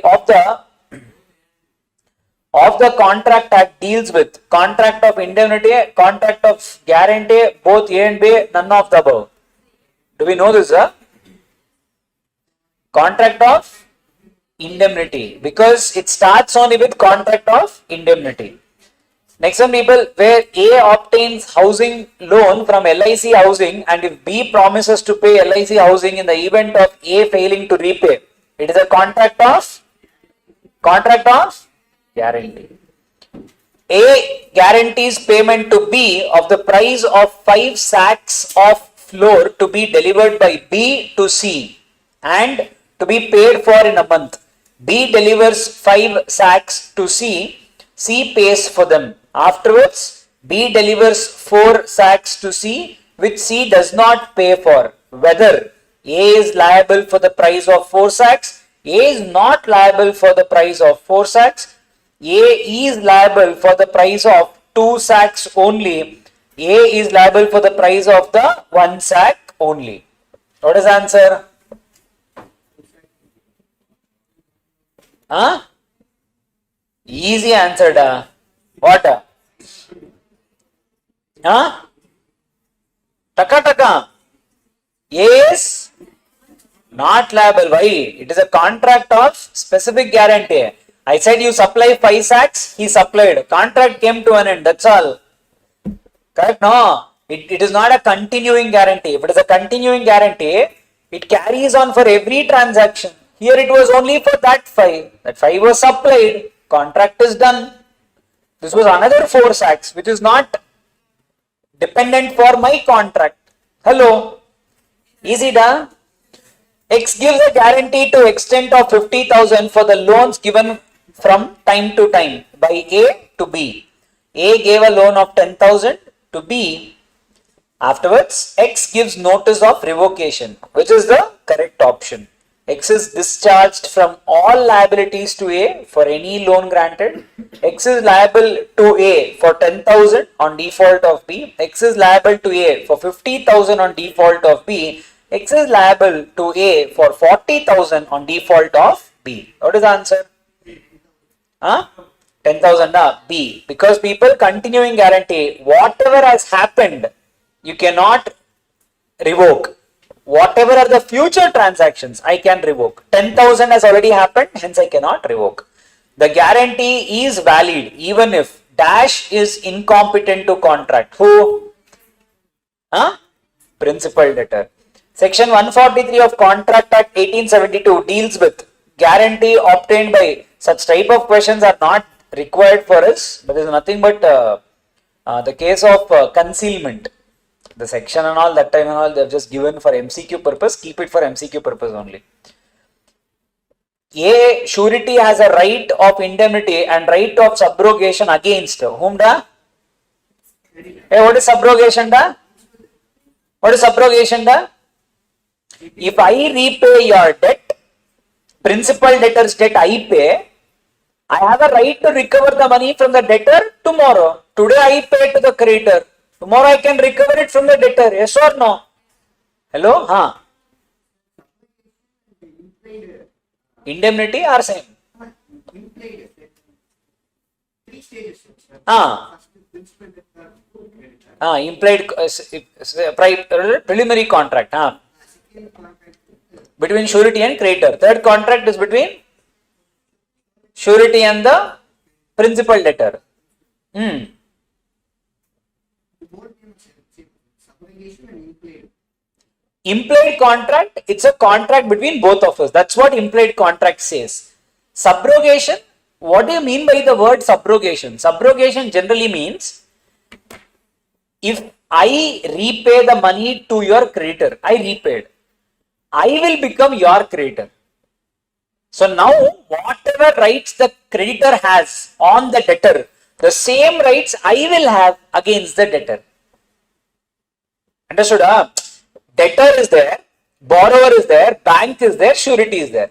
Whatever rights the bank has on the debtor, if the surety repays the loans to the bank, the surety will enjoy the same rights as the bank when recovering the money from the debtor. That means what? I can file a case, I can take you to the court, all of that is possible. That is the meaning of subrogation. If I have to tell you in actual words what the subrogation means putting the surety in the shoes of creditor. That's the exact meaning. Putting the surety in shoes of creditor. Understood?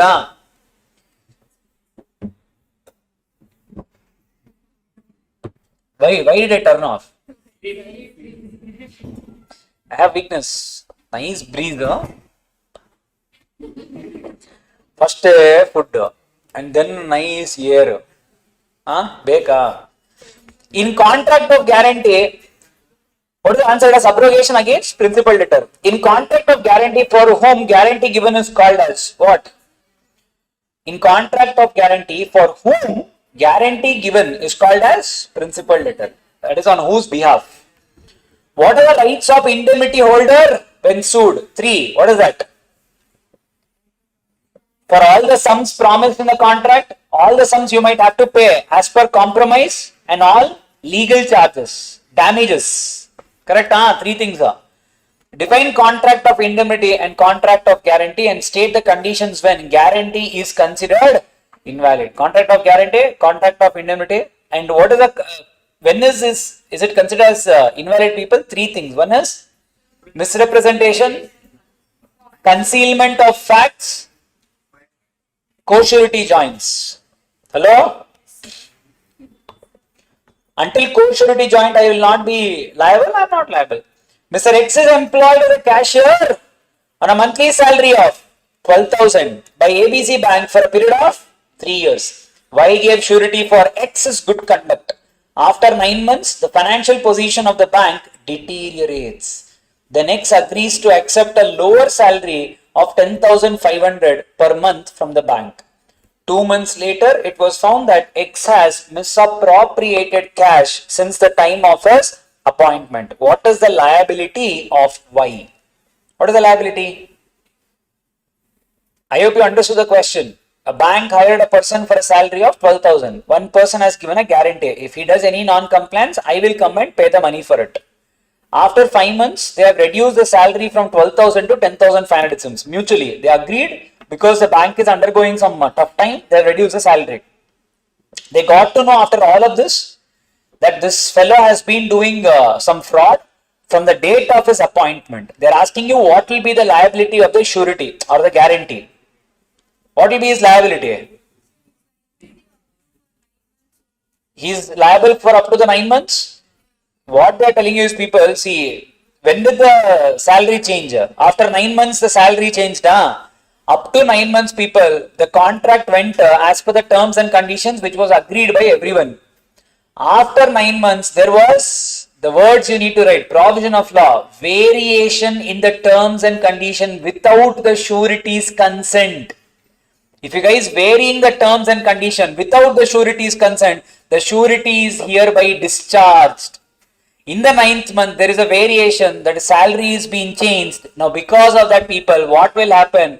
From the 9th month onwards, the surety is discharged. But the fraud has been done from 1st to 9th month. That is valid. So, I am liable up to the 9th month. After 9th month, that is after the variation, I will not be held liable. Understood? Hello? Easy? A contracts with B for a fixed price to construct a house for B within a stipulated time. B would supply the necessary material to be used in the construction. C guarantees A's performance of the contract. B does not supply the material as per the agreement. Is C discharged from his liability? A contracts with B for a fixed price to construct a house for B. A is telling, I will construct a house for you. B supplies the necessary material to be used in the construction. I am telling, I will construct the house. But B said, I will give you the material, cement, blocks, that and all I will only give. You just do the construction part. Hello? Okay. C guarantees A's performance. C said, hey B, if A does anything wrong, no, I will pay the money. You don't worry. C guarantees A's performance of the contract. B does not supply the material as per the agreement. That is, I said you need to construct, you did not supply the material only. Now they are asking you, is C discharged from the liability? What will happen to the C's position? What will happen?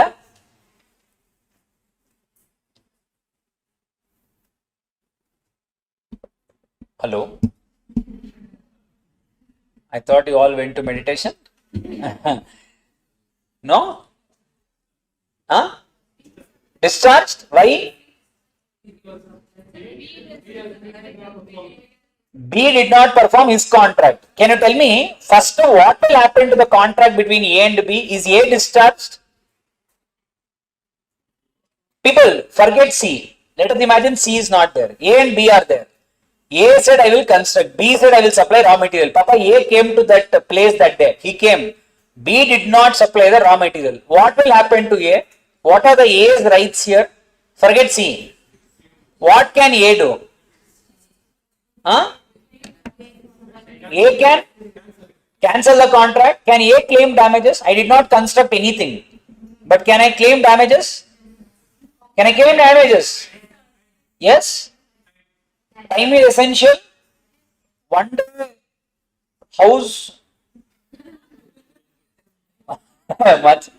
Yeah. What house you are building? Na? One day I will make all changes. Huh? Tell me, tell me, can A claim compensation? Yes or no? No, people remember you are still answering me yes or no. You still have to tell me on what grounds. I will help you. A can claim compensation. A can even cancel the contract. But you need to tell me the grounds on which A can claim compensation. Provision. Of B, because of B, A cannot, A did not contract with others. Hmm.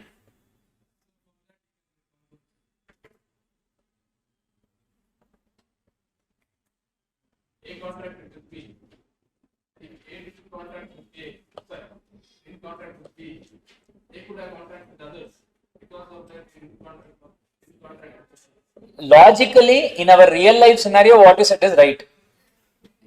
But as per law, there should be provision. He said clear, sir, if at all you had not called me, I would have gone somewhere else. I would have earned some money. You called me here, I came here, and hence you have to pay me. People, your ICU batch example, people, negligence. When the promiser is willing to perform, A came. When the promisee neglects the performance, B did not supply the materials. A is discharged from the contract. Negligence. Sir, we will remember ICU example, ICU only. You should ask same. You can't ask something and all. Correct, I'm sorry. My mistake. If possible, I'll try to rectify it. Clear? Did I hope you understood? Now A is discharged. And our contract of guarantee says that are discharged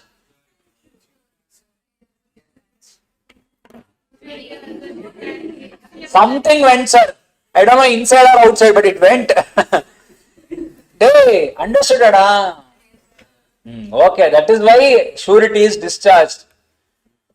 If they ask you that much, no. Okay. Mr. D was in urgent need of money amounting to 5 lakh. He asked Mr. K for the money. Mr. K lent the money on the sureties of A, B and N without any contract between them in case of default in repayment of money by D to K.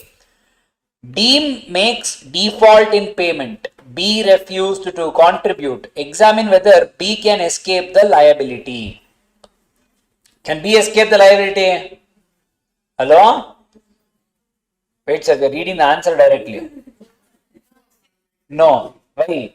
I read it, sir. That's why. Hey, what is the answer? Huh? First of all, what type of co-sureties are there? See, they are telling you they have lent money without any contract between them. That means what? When nothing is agreed, then the liability will be shared equally. Now, can B escape? Answer is no. What if two sureties are paying the money? A and N can recover the money from B. Hello? Hello?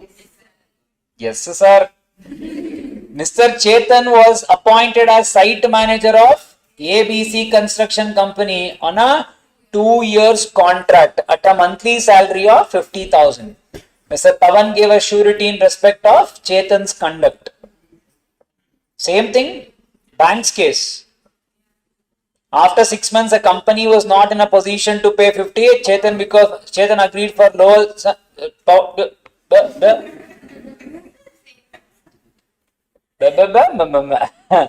X agrees to sell goods to B on the guarantee of C for the payment of the price of goods in default of B. Is the agreement of guarantee valid in each of the following alternate cases? What if A is a minor? See, A agrees to sell goods to B. C has given a guarantee. Hello? A is like a creditor, B is like a debtor, C is the surety. So put it like that and say, now if A is a minor, can the creditor be a minor? Huh? Remember, minor.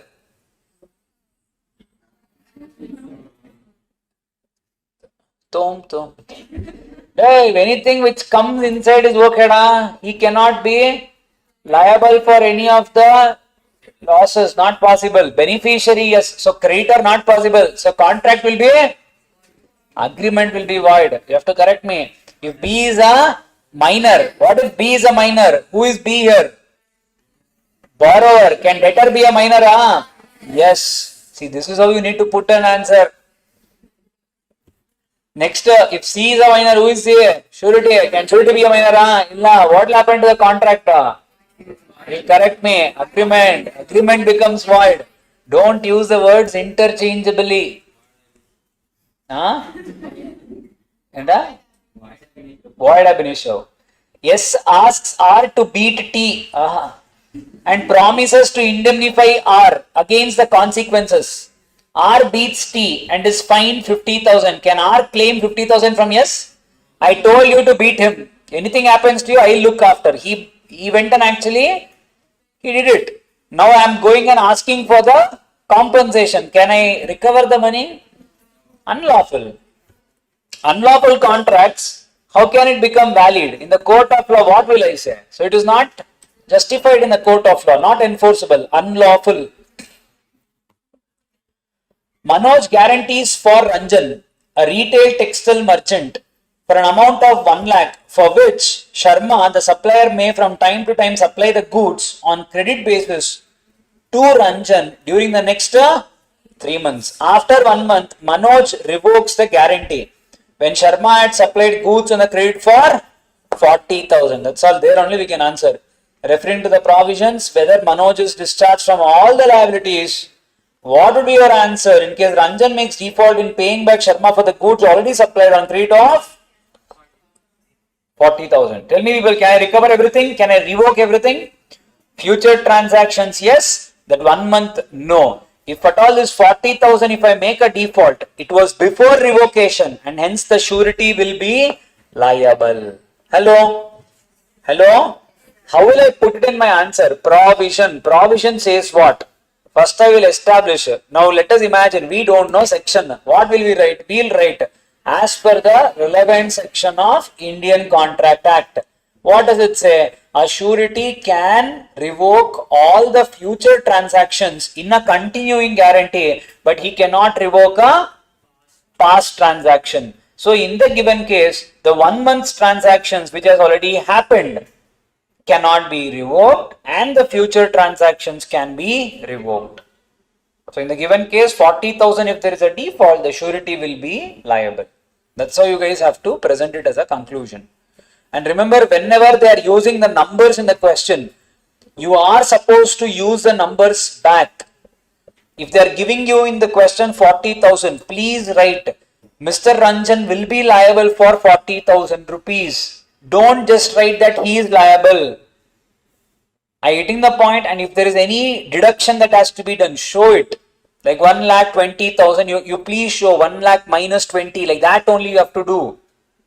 So writing these things will increase the marks, chances of you getting that 4 on 5, 5 on 5, the chances will be high.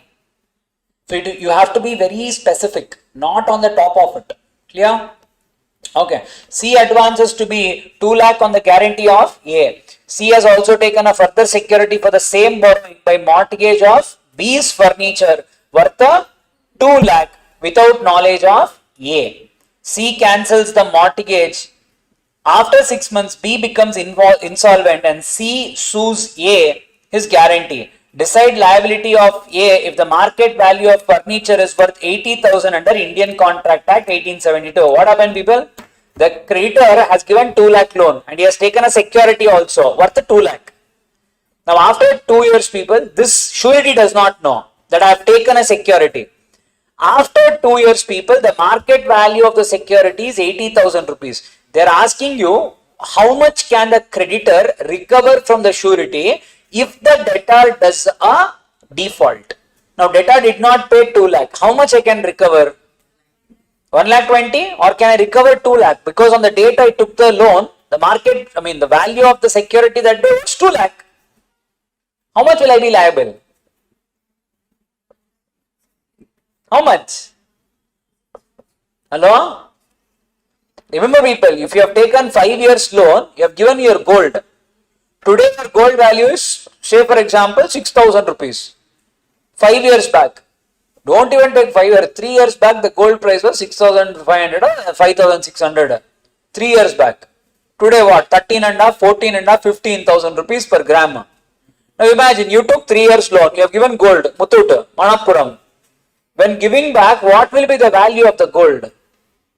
If you don't repay the loan, at what price will they take the gold? At the price you gave or today's price? So remember, always you need to take the today's market value. Always. Hello?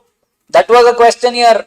What will be my liability? My liability will be 2 lakh minus 80,000. And remember, what is the word I need to write? The surety's liability is coextensive with the debtor. That is 1 lakh 20. I will be also liable for 1 lakh 20. What is the main question that they are trying to test here? When the surety does not know about the security, can I claim it? Yes, you have a right. Understood? Huh?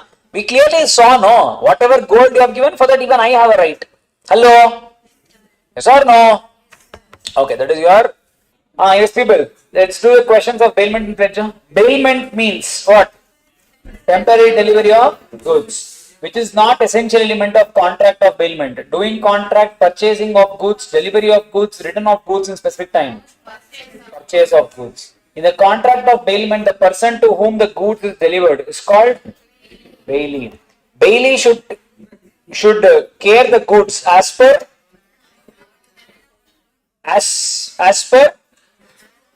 a man of ordinary prudence. What do you mean by that?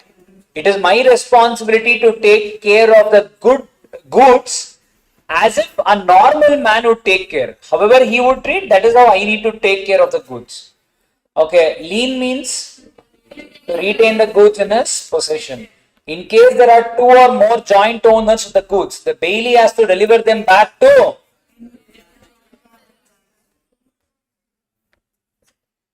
a finder of goods is subject to the same responsibility as that of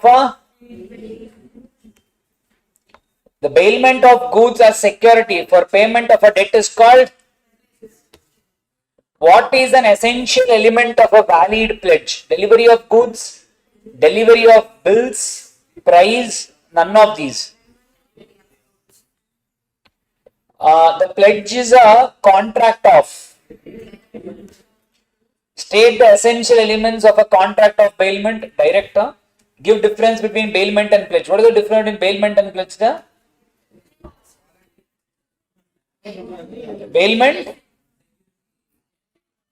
Bailment is always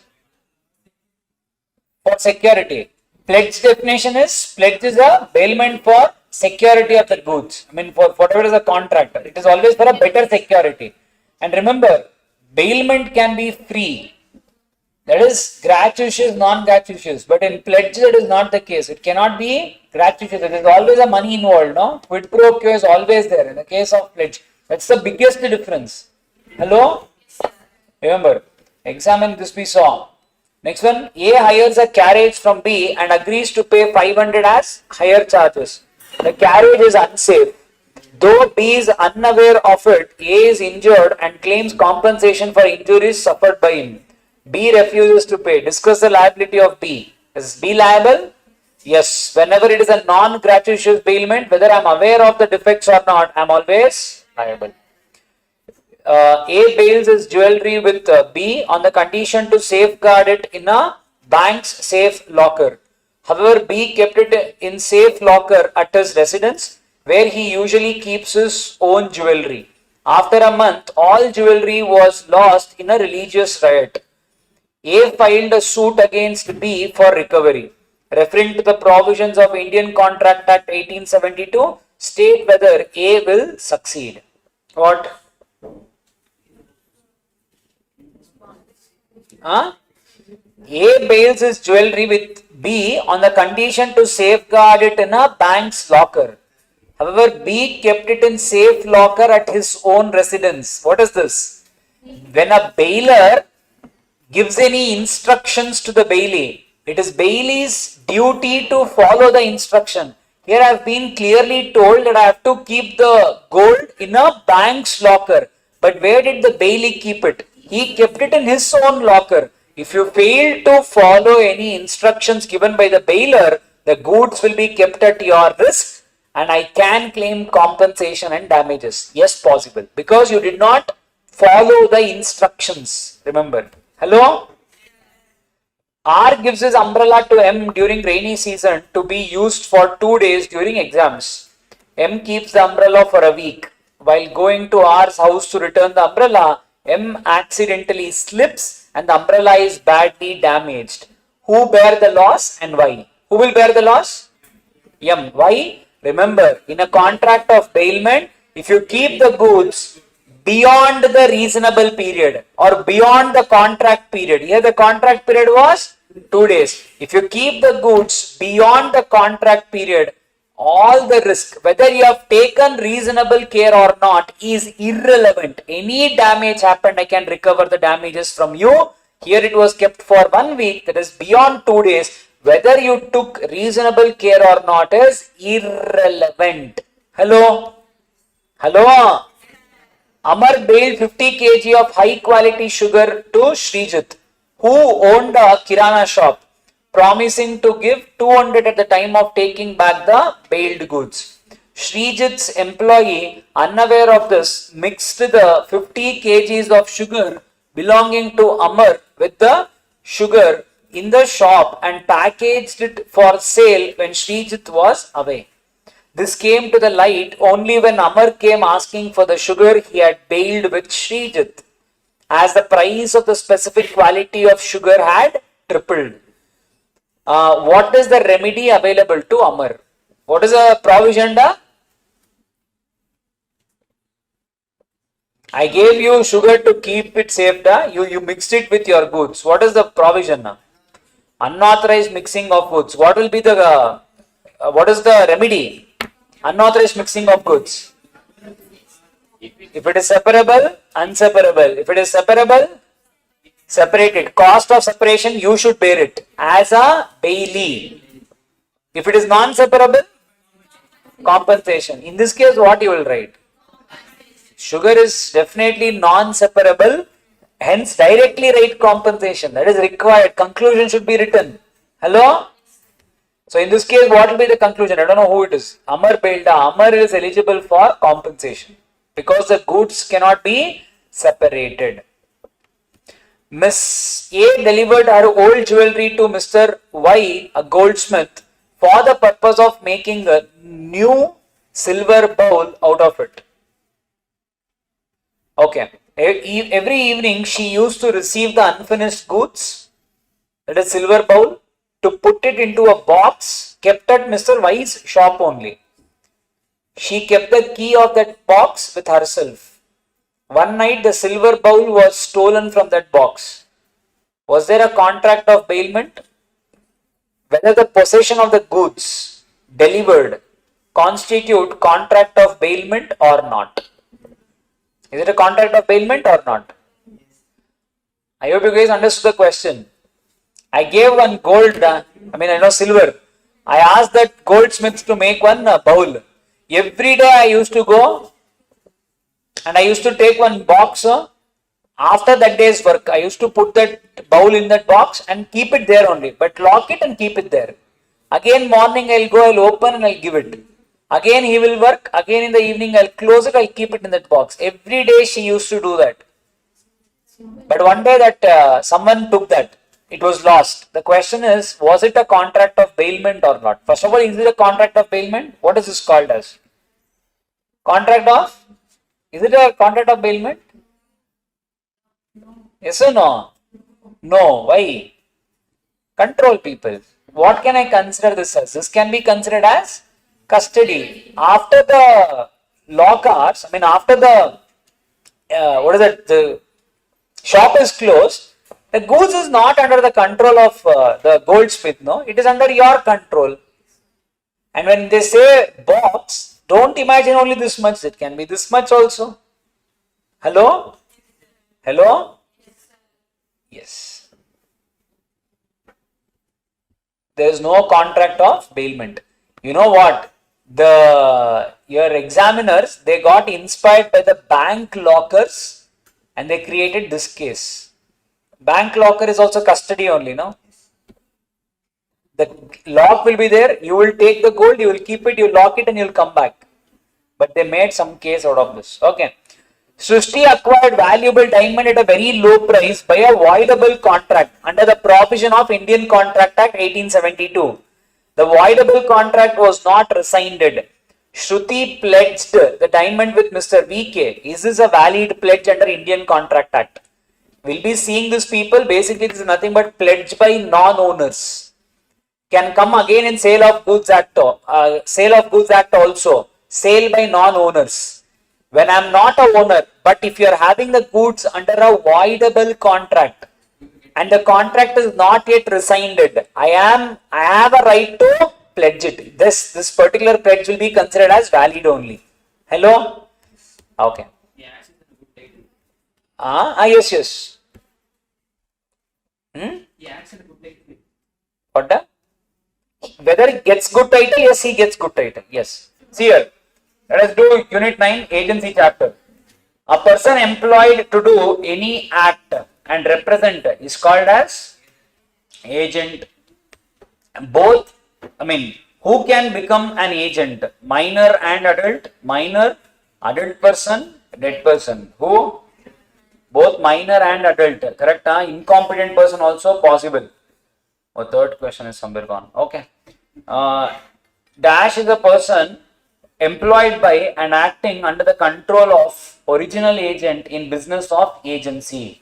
Substituted agent, sub-agent, mercantile agent, universal agent. Who? Sub-agent or substituted agent? Sub-agent. A person employed by and acting under the control of agent. So it is sub-agent. A substituted agent acts on behalf of principal. Substituted agent. Remember, there is privity of contract. There is a direct relationship. I will refer your name and everything else is between you and the principal. Okay, sixth one. The power given to agent is. The power given to agent is reasonable and unreasonable, express and implied, legal and illegal, all of the above. The legal and illegal, how will you give that? Illegal, how will you give that? Express and implied, unreasonable, how will you give that? On whose insolvency the agency is terminated. Who? Sub-agent, agent, principal, del creditor. Forget del creditor. What is del creditor? Del creditor is nothing but people, a type of agent where generally what happens, any risk is there. Who will bear the risk? Principal will bear the risk. But del creditor agents are such agents who say, sir, if there is any risk, we will only take the risk. You don't worry. So if you are a normal agent, risk is with the principal. If you are a del creditor agent, the risk is with the agent, not with the principal. So such people will also be there. They'll be there. They are there. SBI has one of its wholly owned subsidiary as del creditor agents. What do? Money recovery. Discounting of bills. You would have seen, no? They will do that. Sir, you give me bill of exchange, I will go and recover. What if I am not able to recover? You leave, sir, I will recover. They will do. Sir, why do they want headache and all? Simple. Additional service, additional cost. So general agents, if they are charging, say, 20,000 rupees as their commission, these people will charge 40,000 rupees as commission or 45,000 rupees as commission. Understood?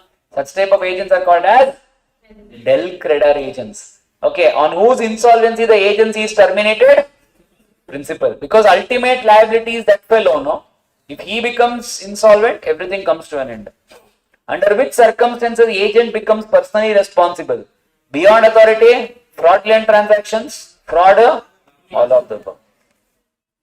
It is the duty of the agent to protect and preserve the interest on behalf of the principal's representative in case of death of principal, insolvency of principal, both A and B, none of these. Both A and B. Agent should not deal on his own account without first obtaining the consent of the principal. Otherwise, the principal may what?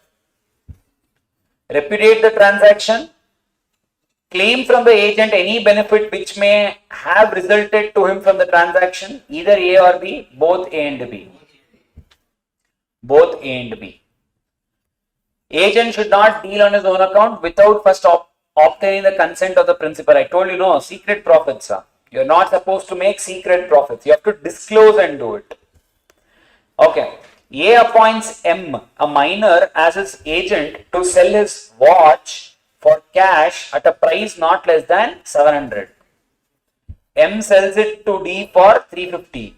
Is the sale valid? Question number 1. Again, most common mistake that the students do. See, you will only answer the last line. When you see it, please look at the questions carefully. There can be 2-3 questions in the same paragraph. Most common mistake that the students do.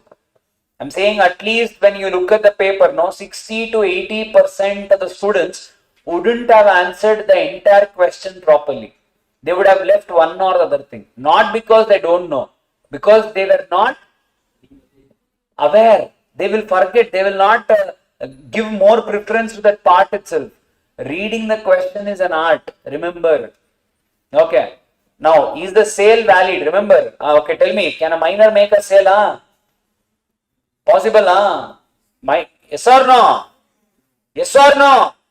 In MCQ guys said agent can be a minor, noda. Why are you saying no now da? Why da you guys do this? There you will tell one thing, here you will tell one thing. Valid only, noda. A minor can be an agent. So any sale made by an agent, it will be valid. Yes, it is valid. Now second part, explain the legal position of M and D, referring to the provisions of Indian Contract Act 1872. That is, can I recover the money from the minor? Can I? I told him to not sell the watch less than 700. He has sold it for 350. Can I recover the loss? Remember, if you are appointing an incompetent person, the risk is borne by the principal. You cannot recover even 1 rupee from the agent. State with reasons whether the following statement is correct or incorrect. Ratification of agency is valid even if knowledge of the principal is materially defective. Answer is no. What is ratification, people? You remember, I don't know whose case, Siddharth and Narayan Murthy's case. Ratification. Ratification is what? When I gave you, I did not give you power. But in the future, you are saying that I'm okay with all the past or previous transactions. You're making the invalid acts as valid in the future. It is called as what? Ratification. For ratification, you saw rules. In that, one of the rules is, remember, the principal should be aware of all the material facts. You cannot cheat and do ratification, impossible. Understood?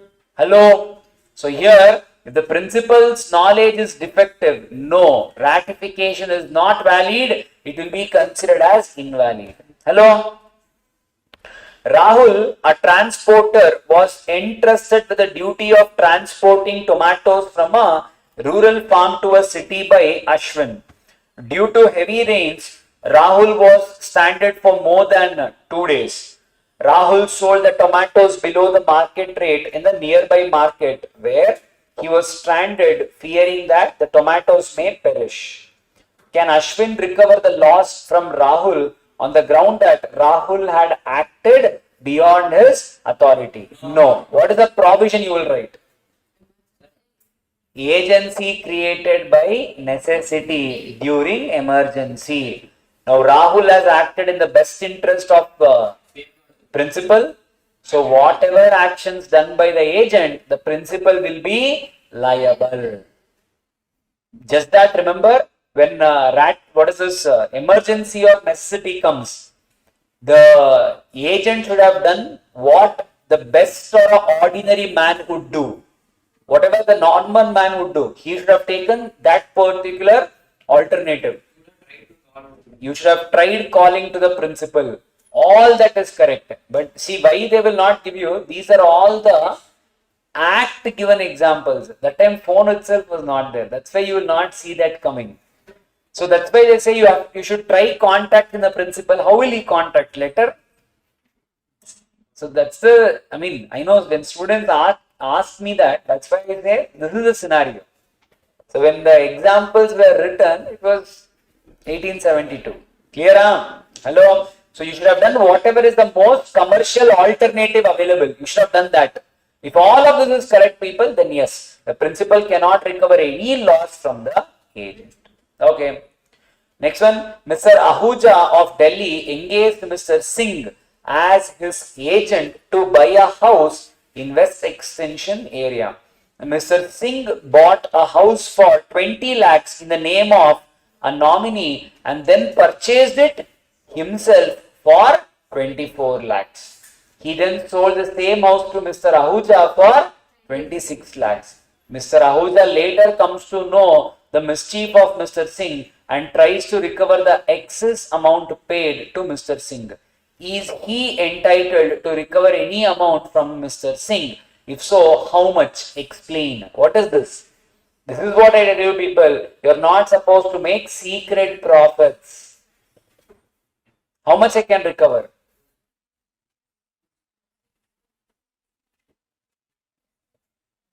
Huh? You understood the scenario? The principal wanted to buy one land. So what did the agent do? The agent asked one of his friend, Macha, you buy the land. He asked him to buy it for 24 lakhs. Where is that? Sorry, 20 lakhs. From his friend, he further purchased it for 24 lakhs. And he further sold it to the principal for 26 lakhs. Hello? They're asking you what is the money that I can recover. Remember, you got it for 20, you are selling it to me for 26. The total difference that you made, people, is this. Correct? This is what I can recover. 6 lakhs I can recover. Hello? Yes or no? Okay. Comment on the statement. Principal is not always bound by the acts of a sub-agent. Comment on the statement. Principal is not always bound by the acts of a sub-agent. Correct? Hello? You will start your answer only with delegatus non potest delegare. Agent cannot further delegate his duties. So whatever a sub-agent does, a principal will not be liable because there is no privity of contract between the principal and a sub-agent. There are 3 exceptions. Nature of trade, or I appointed in contract itself, or emergency. But except those 3, sub-agent is not valid. Yes or no? Hello? I hope you know it. We discussed. Okay. ABC Limited sells its products through some agents, and it is not the custom in their business to sell the products on credit. Mr. Pinto, one of the agents, sold goods of ABC Limited to Measures Parul Private Limited on credit, which was insolvent at the time of such a sale. ABC Limited sued Mr. Pinto for compensation towards the loss caused due to sale of products to Measures Parul Private Limited. Will ABC Limited succeed in its claim? I hope you guys understood. They have appointed a company has appointed one agent. His name is called as Pinto. Pinto has sold some goods on credit to Parul Private Limited. The company was insolvent, it seems, when they made this sale. And remember, it is not the customs in their sale. You cannot make a credit sale. He still sold it. They are asking you people whether can the company file a case on the agent? Will the agent be liable for this contract? Will the agent be liable? Understood the question? Hey, yes or no? Hey, today only we discussed this. Who? Agent will be liable, principal will be liable. Agent will be liable, Tell me now the provision. Under which provision he will be liable? Acted beyond Acted customer instruction to follow. customer's instruction. Remember people, it is your duty to follow the principal instructions or customs. Provision number 1. Second provision people, it is the duty of the agent to act with reasonable care and skill. Here he was negligent. It is your duty to do some background check noda. They are insolvent. How can you directly give them on credit then?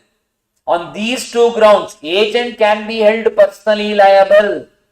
Again I am telling you, yesterday you guys were asking me, what is the art of writing? These two words should be there. You will get 5 on 5. Now why do people complain, sir, I am not getting marks? Is because of this. Your entire story is correct. But you have not written why. You will not get the marks. Hello? Understanding? Okay. Okay, what is that? R is the wife of P. R is the wife of P. She purchased saris on credit from Nalli. Nalli demanded the amount from P. P refused.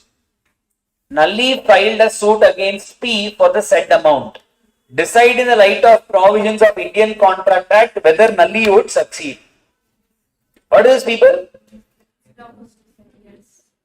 Is a wife considered as an agent of the principal? Is she considered as an agent of the principal? Is a wife considered as an agent of the principal? Yes or no? Generally, yes. Generally, yes. Exception is people 3. What? If the husband has clearly informed the society, don't give any goods to my wife on my name. So if there is a specific instruction, then the husband will not be held liable. Second one, the husband has already given those goods which the wife has purchased on credit. The husband has already supplied those goods. Again people, husband will not be held liable. The third thing people is necessity. What is the third thing? Is necessity. What did the wife purchase? If the wife purchases something which is not necessity, the husband will not be held liable. So these 3 things you need to remember. What? Generally husband will be liable. But 3 exceptions are, husband has instructed to the society, husband has already supplied. The third thing is, it is not necessity to the wife. Something luxury. In these 3 cases, husband is not held liable. Here, in this case, anything is given. Hello? You are free to write it with an assumption. You can write sari as necessity because it comes under you. Because see, it sees on how you take it. If you take it as a most luxurious sari, or you take it as a necessity. So that's what I'm saying. You can write it as an assumption. Correct? Because when we saw minor, there you guys only told me food, clothing, shelter is considered as necessity. You only told. So clothing only know it is. You can write it with an assumption. Assuming that the husband had not instructed any outsiders. Assuming that the husband has not already given the supply. Assuming that this is a necessity. The Nalli can hold the husband liable. This is as per the book, people. In reality, whether this will win or not, today's date it will not be taken in this way. But this is as per the book. Okay, Indian Contract Act alone.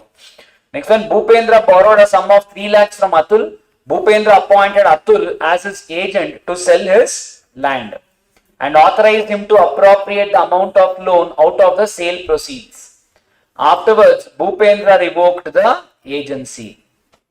Decide under the provision of Indian Contract Act 1872 whether revocation of the said agency by Bhupendra is lawful. We did not see this. This is what people, in whichever contract the agent has a personal interest. In such cases, people, you cannot revoke the agency. What do I mean by personal interest? Now in this case, what has happened? There is principal and agent. Agent has given loan to principal long back it seems. Somewhere around 5 lakh rupees have given. Now principal has a land. The principal asked agent, can you please sell my land and you will get money? No. In that money, you take your 5 lakh, whatever you had given me as loan. You take that 5 lakh, rest of it you give it back to me. Are you getting the point? Now, sir, in this contract, it's not only principal, even the agent's money is also now involved because he is going to get back his 5 lakh. Now he becomes personally involved. He has personal interest in the contract. Now because of this, such agency cannot be revoked. That's the question, that's the answer. Can you revoke? Answer is no, because the agent has the personal interest. That's the provision. If that is there, you will get the mark. If not, you will not get the mark. Clear, huh? Yes, sir. You want a break, huh? Go and come. Yes, people. Let us do Sale of Goods Act, Unit 1. The textbook questions. Yes. A contract for the sale of goods where property would pass to the buyer on payment of total price would be sale, agreement to sell, hire purchase, sale on approval. A contract of sale of goods where property would pass to the buyer on payment of total price would be sale, agreement to sell, hire purchase, or sale on approval. Which one, da? Huh?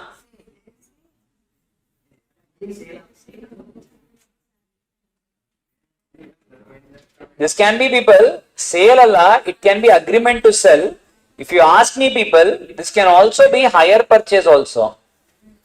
The ownership passes only on payment of total price.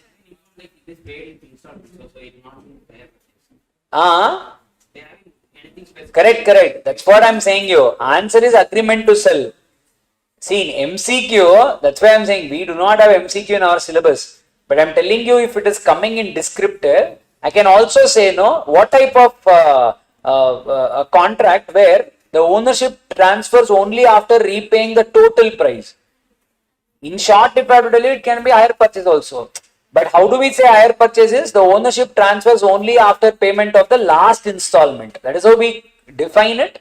But the meaning can be that also. But yes, agreement to sell. Next one, people. The term goods under Sale of Goods Act does not include goodwill, actionable claims. A contract for sale of future goods is sale. The Sale of Goods Act 1930 deals with under Sale of Goods Act, the term goods means every kind of movable property and it includes stock and shares, growing crops and grass. The Sale of Goods Act deals with sale, mortgage, pledge, all of the above. Which of the following is true? The provision of Sale of Goods Act were originally with Indian Contract Act. Sale of Goods Act 1930 deals with mortgage. Sale of Goods Act restricts the parties to modify the provision of law. None of the above. Which one, da? I hope you guys know. Yes? Remember, Indian Contract Act, Sale of Goods Act, Indian Partnership Act, they were all part of Indian Contract Act only. In 1930, some sections were deleted from Indian Contract Act and that was only made as a new act called as Sale of Goods Act. In 32, again certain more things were deleted and that is what was formed as Partnership Act. So they all belong to Indian Contract Act only. Okay, next one, people. Goods which are in existence at the time of contract of sale is known as? Which of the following is not a form of delivery? Constructive, structured, actual, symbolic. Which one of the following is or are document of title to goods? Railway receipt, wharfing certificate. Which of the following is not true? Document showing title is different from document of title. Bill of lading is a document of title to goods. Specific goods can be identified and agreed upon at the time of contract of sale. None of the above. Which of the following is not true? This is true for sure. Bill of lading is document of title. Specific goods can be identified and agreed at the time of contract of sale. This is also true. So none of the above. Mercantile agent is having an authority to sell or consign goods, raise money, sell or buy goods, any of the above. Contract of sale is executory, executed, both of the above, none of the above. Huh? Contract of sale, executed, executory is agreement to sell, future. In which form of the contract the property in the goods passes to the buyer immediately? In case of hire purchase, the hirer can pass title to a bona fide purchaser. Is it possible? In a contract of sale, the agreement may be expressed or implied from the conduct of the parties. Is it true? False. Oh, it is only true and false. In a contract of sale, the agreement may be expressed or implied in the conduct of the parties. True or false? In a contract of sale, subject matter of contract must always be money. Partly also possible, but money should always be there. If not, it becomes barter. Correct? Hello? In a contract of sale, subject matter of contract must always be complete. You can't say completely also because partly is there, no? Hello? They are telling you here must always be money. Partly they have not covered only. So if you ask me, it's false only. 17th one, na? Okay. Next one is, if a seller handed over the keys of a warehouse containing the goods to the buyer, results in symbolic delivery. Next one is, if A agrees to deliver 100 kg of sugar to B in exchange of 50 meters of cloth, then it is barter. See, complete should not be there. Some part of money should be there. In a hire purchase agreement, the hirer has an option to buy the goods, must buy the goods, must return the goods, is not given the possession of the goods. What is the answer? Has an option to buy the goods. Because why, people, until the last installment is paid, I can cancel the installment at any given point of time. I have that option, right? What if I don't pay any installment? The goods will be taken back by the owner. A agrees to deliver his old car valued at 1,80,000 to B, a car dealer, in exchange for a new car, and agrees to pay the difference in cash. It is legally a contract of sale includes sale, agreement to sale. The sale of goods 1930 came into force on 1st July.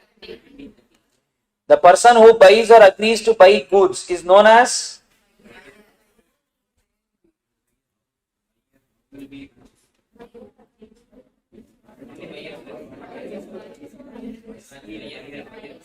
we have only buyer and seller. Next one. Voluntary transfer of possession by one person to another is popularly known as, if X commissioned Y, an artist, to paint a portrait of A for $200 and Y uses his own canvas and paint, then it is contract of sale, contract of work and materials, contract of sale on approval, hire purchase agreement. What is this called? Contract of, technically it does not completely come under Sale of Goods Act. Indian Contract Act is also there. This is considered as contract of work and materials. Logic is nothing but this part is not there in our syllabus. That means what I am telling you, I will give you the goods, but I will use my own materials. Such things are called as contract of works and materials. Not that important from exam, don't worry. The property in the goods means the possession of the goods, custody, ownership of the goods. In Sale of Goods Act alone, property means ownership. The goods are at the risk of a party who has the. In case of sale of standing trees, the property passes to the buyer when trees are felled and ascertained, not felled but earmarked, counted and ascertained, both B and C. What is it? Felled and ascertained, not felled and but earmarked, counted and ascertained, both B and C. Huh?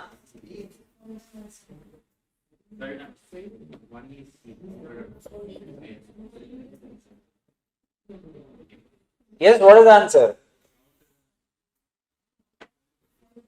Remember, directly not related to us. Again, it is a tweak of words.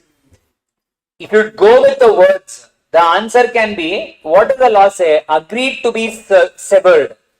That means direct answer will be C. Agreed to be cut. That means whenever you have separated, that is when the ownership passes. But remember, not felled but earmarked. Earmarked means also, people, you have selected. You have said, okay, this, I would want to cut. In reality, this is also considered as selected only. Yeah, but if you go with MCQ answers, word to word, C will be the answer. But in reality, B can also be the answer. That's the difference between descriptive and MCQ. Hello? What does your book say? Felled and ascertained. Nonsense. Yeah, but yes, even this can also be, because what happens, people? The moment you say ascertained is there, no? Ascertained is nothing but, if at all I'm counting, if I'm agreeing, it becomes a movable goods. From that time, it will be governed by Sale of Goods Act. Yes, sir. Don't worry, such questions will not come, because when you are getting it in descriptive, people, you are always allowed to write an assumption. In MCQ, that's the problem. Yes, sir. That's okay. According to me, it will be both B and C, but yes. In case the delivery of goods is delayed, but due to the fault of the party, the goods shall be at the risk of defaulting party, even though the ownership is with the other party. What is the answer? True. If there is a provision to this effect, false, as it is against the general rule. What do you mean by this, people? In case the delivery of goods is delayed due to the fault of the party, the goods shall be at the risk of the defaulting party, even though the ownership is with the other party. True. We generally saw, no, risk prima facie transfers with ownership. Exception was Bailey and delay. Which one of the following modes of delivery of goods is considered effective for a valid contract of sale? All of these. Actual symbolic concept. Correct? Okay. A agrees to buy a new TV from a shopkeeper for 30,000 payable partly in cash and partly in exchange. Is it a valid contract? Yes. Yes. Some part of it should be cash. Some part can be in exchange. That's okay. A agrees to sell. Give reasons. As I've been told, some part of it should be in cash, some part of it can be exchanged. Full should not be exchanged because it becomes a barter. A agrees to sell B 100 bags of sugar arriving on a ship from Australia to India within next 2 months. Unknown to the parties, the ship has already sunk. Does B have any right against A under the Sale of Goods Act? Yes. Remember, people, the goods are destroyed. Impossibility of performance, the contract will be void. Does B has any right? Yes, I can cancel the contract. If I have paid any advance, I can ask for a refund.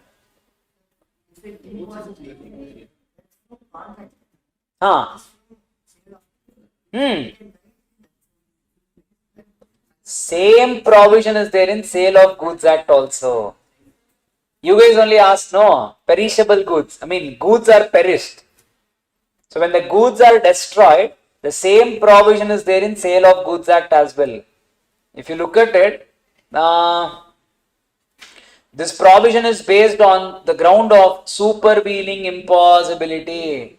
Which section says? Section 8. Same thing is there.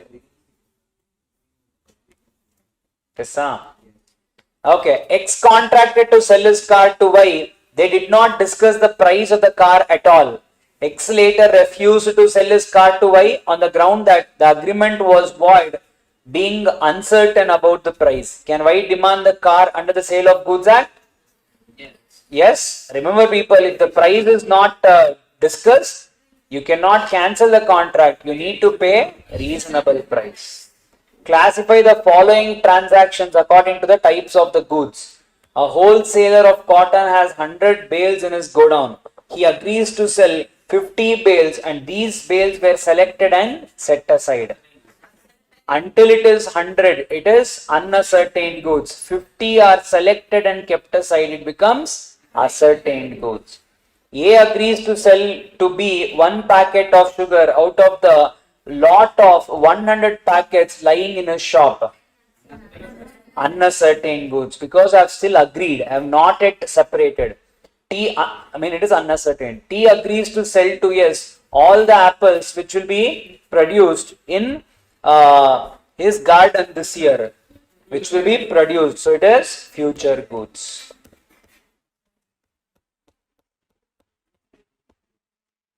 We'll go for a break and come. Okay. Yes, people. Let us continue with our textbook questions. The next one is Unit 2.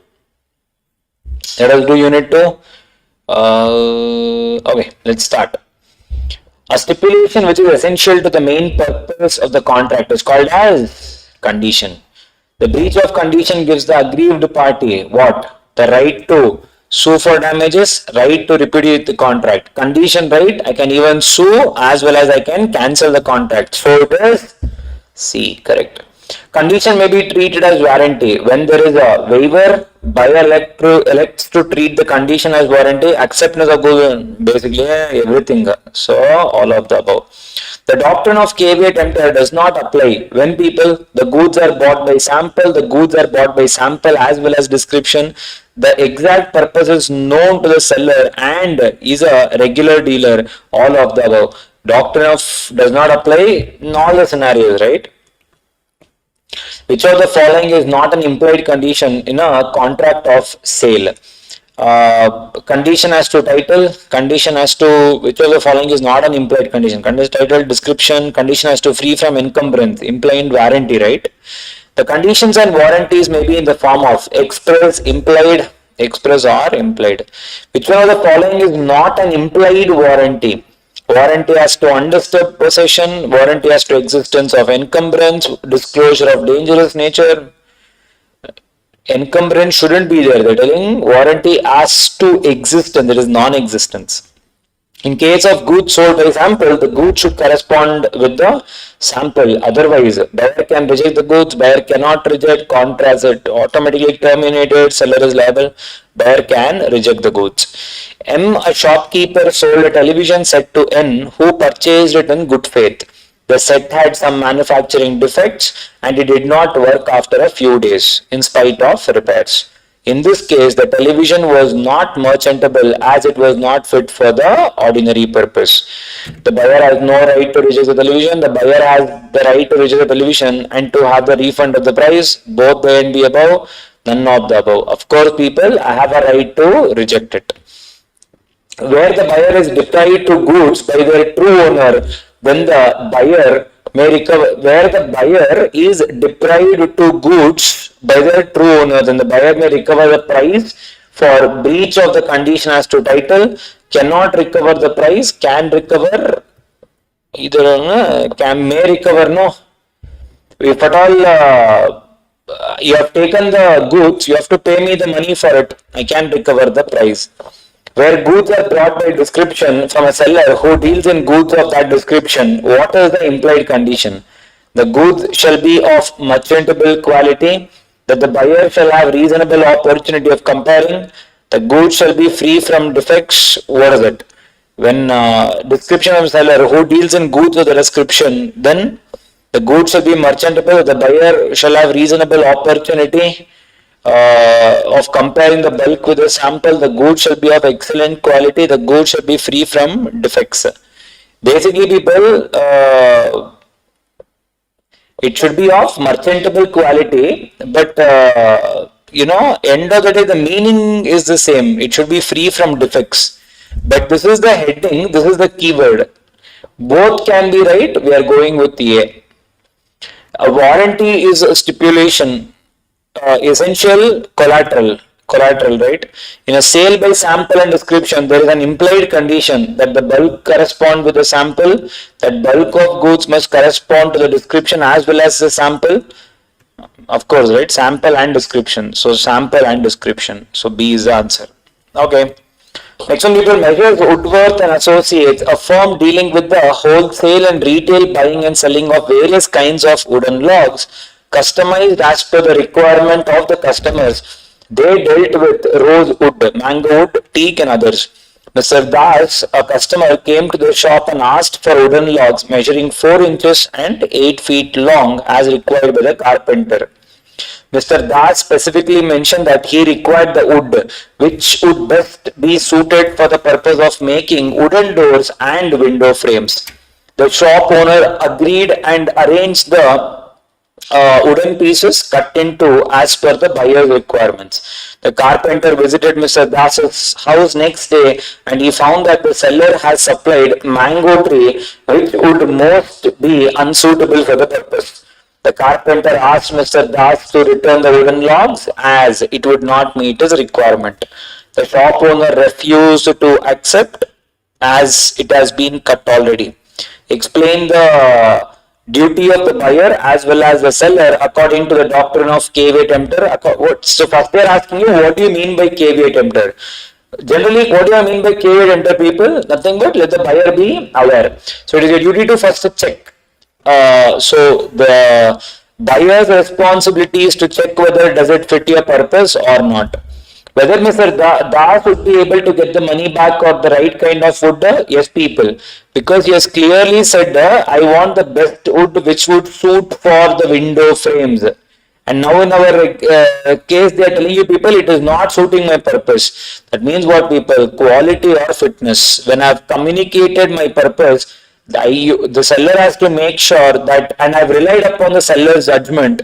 Now, people, the seller has to make sure you give me the product which serves my purpose. So, yes, I am entitled for the money. Yes, I can get it back.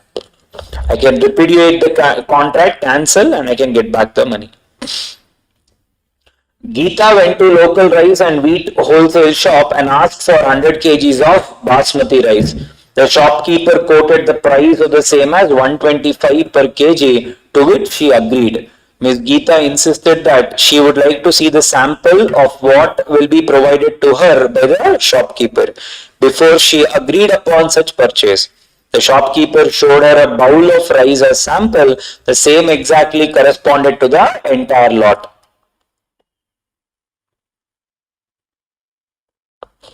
So whatever was sold in sample, the same was, whatever was shown in sample, the same was sold.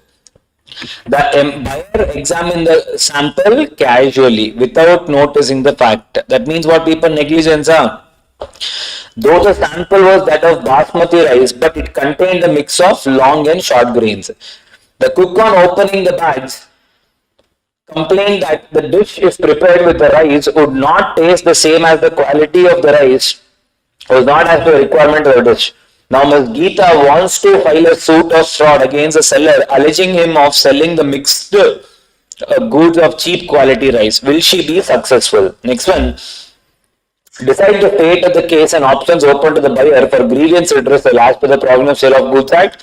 What would be your answer in case Ms. Geeta specified her exact requirement as to the length of the rice?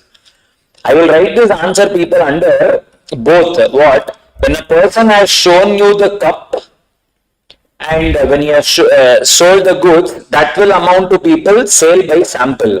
Correct? And when you are selling the goods as basmati rice also, there is a description of rice. So sir, whenever I'm selling the goods by sample and description, remember people, it is your duty to make sure the goods satisfy sample and description. However, your duty as a buyer to take reasonable care while buying. You know basmati is a long grain rice, but in this there is short grain rice. It is your duty also to check. Now when you do not check people, then they are telling you the buyer will not be eligible for any benefits, the seller only will be liable. Whereas in the second scenario, when the exact length of the rice was made known, in that scenario, people, yes, you can recover because now the bowl has short and long grain. When I've clearly told you my exact condition, people, that I want long grains, I've clearly said my description. Now you cannot give me the short grain. Clear? So in the second scenario, I can claim compensation, not in the first scenario.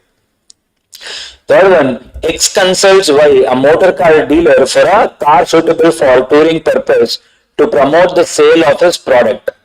Y suggests Santro and X accordingly buys it from Y. The car turns out to be unfit for touring purpose. What remedy X is having, people? This is nothing but, people, whenever quality or fitness, if I have made known my purpose, the product has to be fit for my purpose. If it is non-people, implied condition, it's a breach, I can return the product, claim damages also if needed.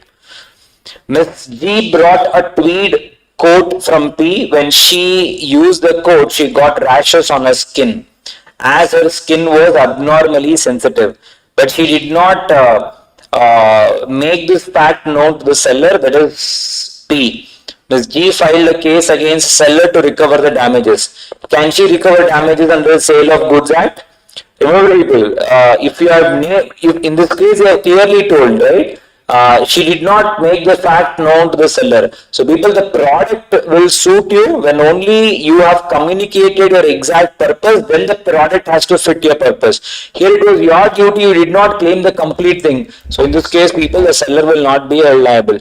In fact, if I have to answer this, see, even in the Sale of Goods Act, they say what will be the damages that the buyer can claim. It will be as per section 73 of Indian Contract Act. So when you have made known the purpose, you can claim special damages. When you have not made known the purpose, which damages can I claim? I claim in this case, if there is anything, I can claim ordinary. But here I have not communicated anything. So remote damages, I will not be held liable. Next one, certain goods were sold by sample by A to B, who in turn sold the goods as sample to C. C sold the goods to D. The goods were not according to the sample. Therefore, D, who found the deviation of the goods from sample, rejected the goods and gave a notice to C. C sued B, B sued A. Advise B and C under the Sale of Goods Act. What is, people? Of course, A has sold the goods under sample to B, it seems. B has further sold it to C, it seems. C has further sold it to D, it seems. In this case, what happens? So they're asking what is everyone's right. Everyone has sold the goods by sample only. Remember, people, the ultimate person who got the goods, who has purchased it by sample, I can file a case on C. I can cancel the contract. I can get back the money. However, when what about C? Can C get money from B? Can B get money from A? Can I cancel the contract? Can C also give back the goods to B? Can B also give back the goods to A? No, people, because it has been an implied acceptance. When you sell the goods further, people, that means you have accepted the contract. So remember, people, B and C cannot cancel the contract. Only D can cancel the contract, whereas B and C are eligible to claim compensation. Hello? Next one, a person purchased bread from a baker shop. The piece of bread contains a stone in it, which broke buyer's tooth while eating. What are the rights available to the buyer against the seller under Sale of Goods Act? Yes, people, implied condition, whenever you are selling goods, then it has to be free from defects, merchantability. Whenever you are selling edible goods, edible items, it has to be wholesome. So it has to be wholesome. That's my implied condition. Breach, I can cancel, I can get back the money. Q asked P, the seller, for washing machine which is suitable for washing woolen clothes. Mr. P showed him a particular machine which Mr. Q liked and paid for it.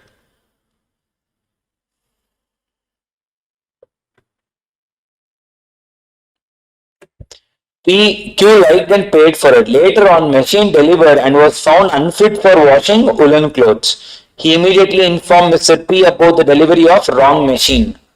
Mr. P refused to exchange the same, saying that the contract was complete after the delivery of washing machine and payment of price. With reference to the provision of Sale of Goods Act, discuss whether P is right in refusing to exchange the washing machine. People, this is one thing, I'll tell you one, this is my way of looking at it, people. At times I feel very, very sad and very bad also. Why is that? The institute is somewhere, not fairly questioning on this implied condition and implied warranty. See, all the way the questions can be asked, every possible way has been exhausted. Now what they do, see, according to me, people, when you have clearly made known the purpose, see, one is washing machine, but here I am telling I need a washing machine to exactly wash woolen clothes. Now I would believe with people that the contract is under quality or fitness when the buyer has made known the purpose and relied upon the seller's decision, and if that is not met, I have a right to cancel the contract, get back my money. Whereas people, in our case, they have taken the scenario to be a description and sample. Sale by description and sample. So washing machine, if you say it should wash, of course it is washing machine only that was delivered. It will wash, but not woolen clothes. So yes, that's the interpretation that they have taken. According to me, it is not right. According to me, it should have been quality or fitness, but that's what they have said. Under that grounds, they have said you can repudiate the contract and you can even claim compensation. According to me is wrong, but yes. Okay, next one. The property in the goods means what people under Sale of Goods Act? Ownership. In case of sale on approval, the ownership is transferred to the buyer. When he accepts the goods, adopts the transaction, fails to return the goods. In case of sale on approval, oh my God, see, again the indirect way of asking. Sale or return basis, sale on approval, adopts the transaction. That means what, people? He says yes indirectly. You keep the goods beyond the time. So all of the above. If a seller hands over the keys of warehouse containing goods to the buyer, what type of delivery? If a seller hands over the keys of a warehouse containing the goods to the buyer, okay, sorry, my mistake. Symbolic delivery. I thought warehouse and then I saw keys. A felt to be 100 bags of wheat lying in C's warehouse. A orders to C to deliver the wheat to B. C agrees to hold the 100 bags. What type of delivery? Constructive delivery. Selection of goods with the intention of using them in performance of the contract and with the mutual consent to the seller and the buyer is known as what, people? Appropriation. In contract of sale of goods, the seller is not the owner of the goods. And the title of the buyer shall not be same as the buyer, be same as the seller, be seller. In contract, if the seller is not the owner of the goods, then the title of the buyer shall be same as that of the seller, no? Nemo that quod non habet. If I am not the owner, you will also not become the owner. Just now whatever we saw. One cannot give what they do not have. The goods are at the risk of the party who has the what?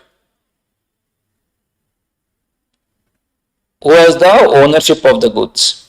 If the seller delivers the buyer a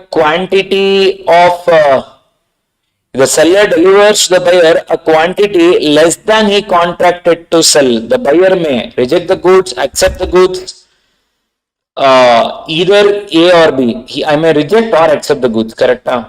Appropriation of goods means separating the goods sold from other goods, putting the quantity of goods sold in suitable receptacles, delivering the goods to the carrier or other bailee for the purpose of transmission the buyer without reserving the right of disposal or all of the above? All of the above, no, separating, putting the coin, everything will come.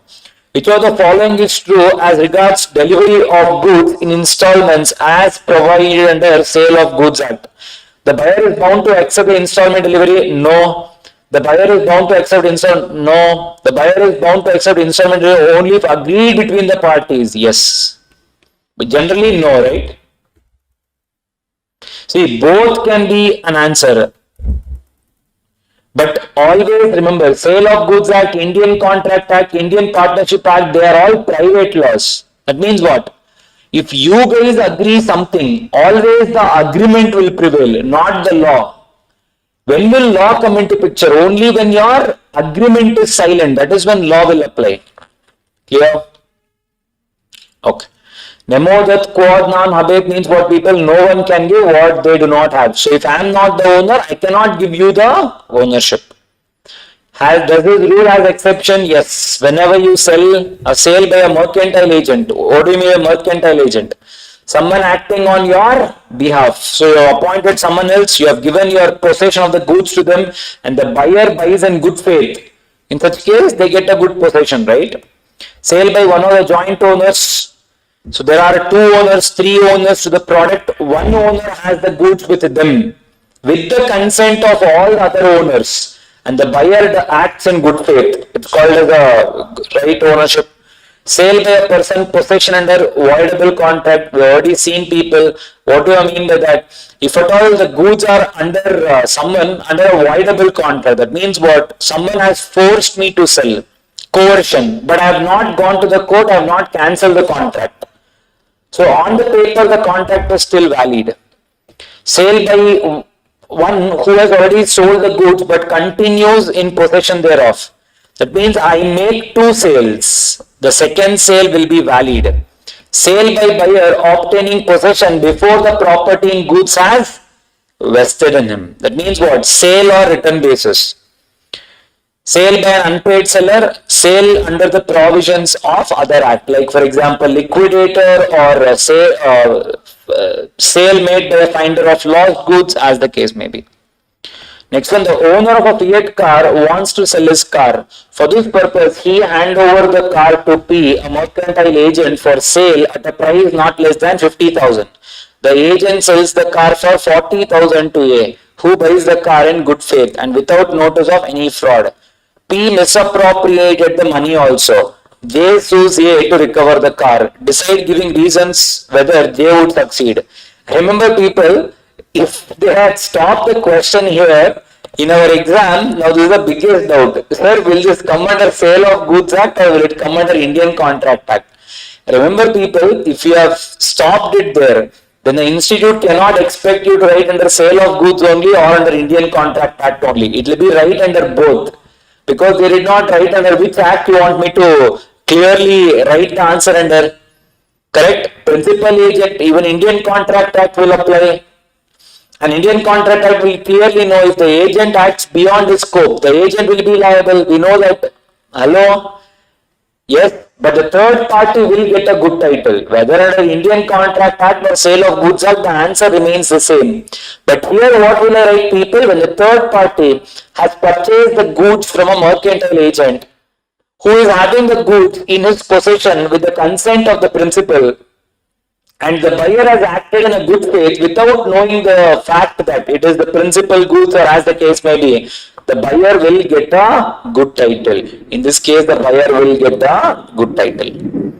So, can I cancel the contract? Answer is no. The principal cannot stop. Mr. Yes agreed to purchase 100 bales of cotton from V out of his large stock and sent his men to take delivery of the goods. They could pack only 60 bales. Later on, there was an accidental fire and the entire stock was destroyed, including 60 bales that were already packed.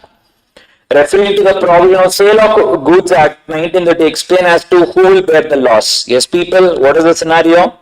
Whenever the goods people, when will the ownership pass? Whenever, if it's an unascertained goods, once the goods are ascertained, that means what people, it has to be appropriated. So I have to take 100 bales When is it ascertained, people? When the seller appropriates the good with the consent of the buyer, or the buyer appropriates the goods with the consent of the seller. That means we separate. In our question, people, only 60 goods or 60 bales were separated. So the ownership passes only to those goods which were separated and not for the complete goods. So who will bear the loss? For the 60, the buyer will bear the loss. And for the rest of it, people which were not selected, the seller has to bear the loss. Miss Preeti owned a motor car which she handed over to Mr. Joshi on sale or return basis. After a week, Mr. Joshi pledged the motor car to Mr. Ganesh. Miss Preeti now claims back the motor car from Mr. Ganesh. Will she succeed? Referring to the provision, decide and examine what recourse is available to Preeti. See, very important. Two questions are there. Preeti gave the car on sale or return. Now this fellow has further pledged it. Can I ask back the car? Absolutely no. Why, people? Sale or return basis. When does this one ownership transfer? The ownership will transfer whenever there is a approval or something equivalent to an acceptance, or you keep it beyond the period. Here people have done something equivalent to an acceptance. So sale is made. You cannot ask back the goods. Cancellation of contract is not possible. Then what is the recourse available to Preeti? Recourse available, there is no right against the goods, but you have right against the buyer. She can file a suit on Joshi for recovery of the price along with advance also if needed. That's the answer. A, B and C were joint owners of a truck and the possession of the said truck was with B. X purchased the truck from B without knowing that A and C were also owners of the truck. Decide in the light whether the sale between B and X is valid or not. Yes, people, already I told you, it is joint owners. When one of the owner is in possession of the goods with the consent of the other owners and buyer acted in good faith, people, and the goods were in the sole possession of the such joint one of the joint owner, then any sale made by him will be considered as valid. X agreed to purchase 300 tons of wheat from Y out of a larger stock. X sent his men with the sacks and 150 tons of wheat were put into the sack. Then there was a sudden fire and the entire stock was gutted. Who will bear the loss? Similar thing, people. 150 was packed. Whatever was appropriated, only for that the ownership will pass. Whatever was not yet appropriated, for that the ownership will not pass. So who will bear the risk, people? For whatever is appropriated, the buyer will bear. Whatever is not yet appropriated, the seller will bear the risk. The buyer took delivery of 20 tables from the seller on a sale or return basis without examining them. Subsequently, he sold 5 tables to his customers. The customer lodged a complaint of some defect in the tables. The buyer sought to return tables to the seller. Was the buyer entitled to return the tables to the seller under provision of Sale of Goods Act 1930? What is the scenario, people? Remember, sale or return basis, whatever we saw. In 20, when I further sold 5, that means I've accepted, people, the what is that? I've given my acceptance for that 5. For 15, I have not yet given my acceptance. So this 15 tables I can return, people. This 5 tables I cannot return. Next one, A delivered a horse to B on sale or return. The agreement provided that B should try the horse for 8 days and return. If he did not like the horse on 3rd day, if he did not like the ride, you should return. Okay. On the 3rd day, the horse died without the fault of B. A filed a suit against B for the recovery of price. Can he recover the price? Remember, people, whenever a sale or return basis, here it is very clear, for 8 days the ownership will not transfer. So up to 8 days, people, whoever is the first seller, A only will continue to be the owner. However, B's duties as a bailee of the goods will not come to an end.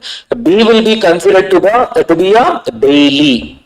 So in the given case, people, B as a bailee will be liable. However, the only thing we need to see it here is, see, on the 3rd day, the horse died without the fault of the B. That means what, people? B did not do any fault here. That means as a bailee, I did not fail. And hence, who will bear the risk, people? The seller only will have to bear the risk. Done. Okay, I think the last one, Ada. Okay, the unpaid seller has the right of stoppage of goods in transit only where the buyer becomes insolvent. In a lien, everything will come into picture. An unpaid seller is having rights against goods, buyer, both no. Under which of the circumstances unpaid seller loses his right of lien? By estoppel, where seller waives, where the buyer, of course, where any of the above. Basically, it should be all of the above, but okay. When the unpaid seller has parted with the goods to a carrier and the buyer has become insolvent, he can exercise right of stoppage in transit. That means the goods have left me. Then what I can exercise is right of stoppage in transit. The goods were with me, I can exercise right to lien. The essence of a right of lien is to retain. Sit is regain. This is retain. Which of the following right can be exercised by an unpaid seller against the buyer who is not insolvent? Of course, right to lien. Which of the following is a buyer's right against a seller in case of breach of contract? Suit for non-delivery, suit for specific performance, suit for damages or breach of warranty, all of the above, of course. An auction sale is complete on delivery of goods, payment of price, fall of hammer. Seller has a right of resale where goods are perishable. Seller has reserved such right. Seller gives notice. Of course, all of this. The aggrieved party can claim only damages in case of breach of warranty. True. Breach of condition, both. Under which circumstance the right of stoppage can be exercised by an unpaid seller? The buyer becomes insolvent, the goods are in transit, the seller must be unpaid, all of the above, of course. Under which circumstance the unpaid seller can exercise right of resale? When the goods are perishable, when he gives notice to the buyer, when he gives notice to the buyer of his intention, both A and C.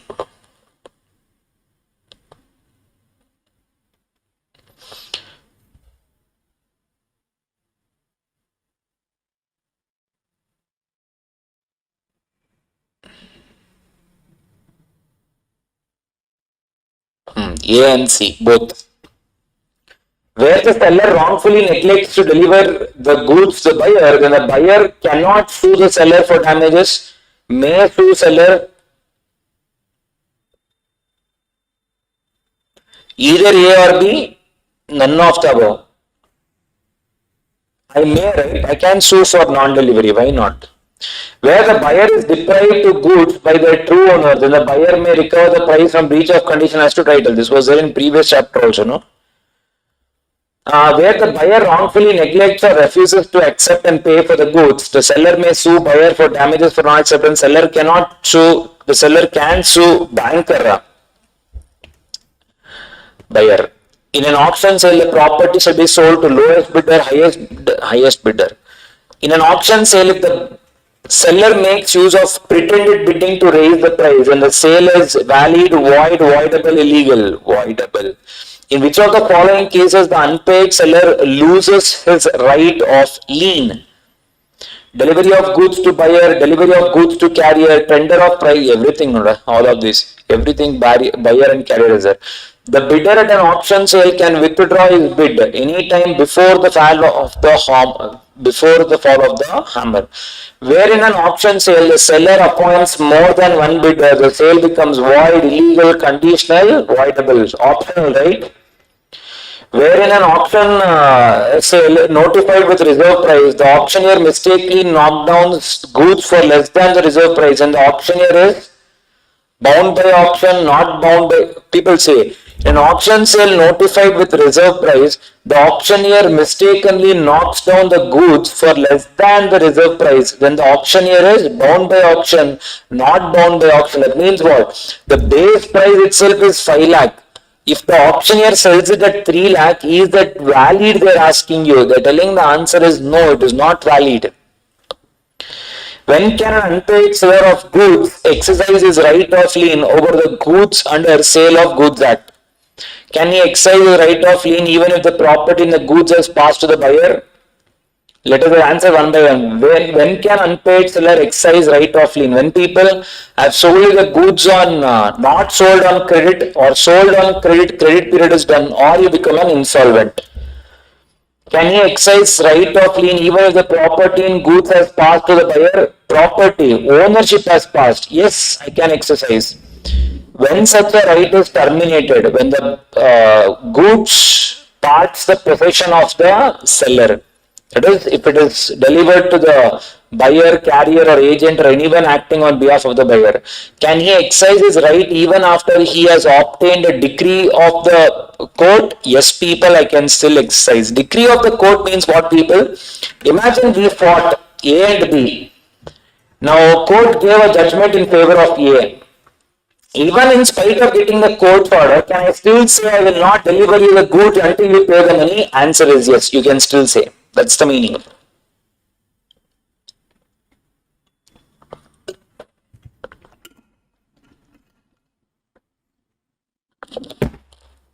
Okay. Mr. D sold some goods to Mr. E for 5 lakh on 15 days credit. Mr. D delivered the goods on due date. Mr. E refused to pay for it. State the position and rights of Mr. D as sale of. D sold some goods to E for 5 lakh on 15 days credit. D delivered the goods also on due date. Then what else I can do, people? No right to lien, right to sit. Everything is delivered. Then what I have? Right against goods are not there. I have only right against the buyer. I can sue for price. If I want, I can even sue for interest. Next one, Ram sells 200 bales of cloth to Sham and sends 100 bales by lorry and 100 bales by railway. Sham receives delivery of 100 bales sent by lorry, but before he receives the railway, he becomes bankrupt. Can Ram exercise right to stoppage in transit? Yes. Whatever has reached the buyer, for that people, the delivery has come to an end. Whatever has not reached people, for that, the delivery is still considered to be in transit. So yes, Ram can still exercise the stoppage in transit for the undelivered goods. Suraj sold his car to Sohan for 75,000. After inspection and satisfaction, Sohan paid 25,000 and took possession of the car and promised to pay the remaining amount within a month. Later on, Sohan refused to give the remaining amount on the ground that the car was not in a good condition. Advise Suraj as to what remedy is available to him against Sohan. What happened, people, in this case? I have given the possession also. Later on, Sohan refused to give the remaining amount. The car was not in a good condition. Advise Suraj, what is the remedy? What is the remedy, people? I can sue for, because car is given, then what else I can do? Maximum I can do is, people, I can sue for the price, I can even sue for interest. And of course, if it is going in the court, right, this is always your right. Cost of the proceedings, that means what? Legal case also you can ask.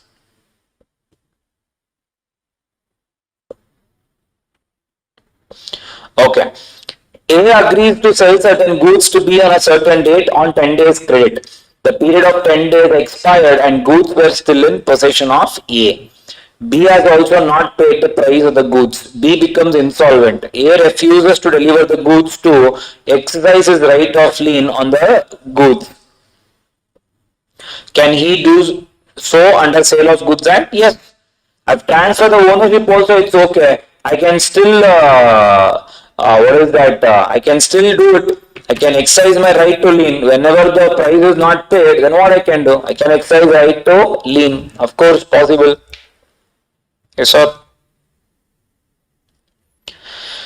A, who is an agent of a buyer, had obtained the goods from railway authorities and loaded the good on his truck. In the meantime, the railway authorities received a notice from B, the seller, for stopping the goods in transit as the buyer has become insolvent.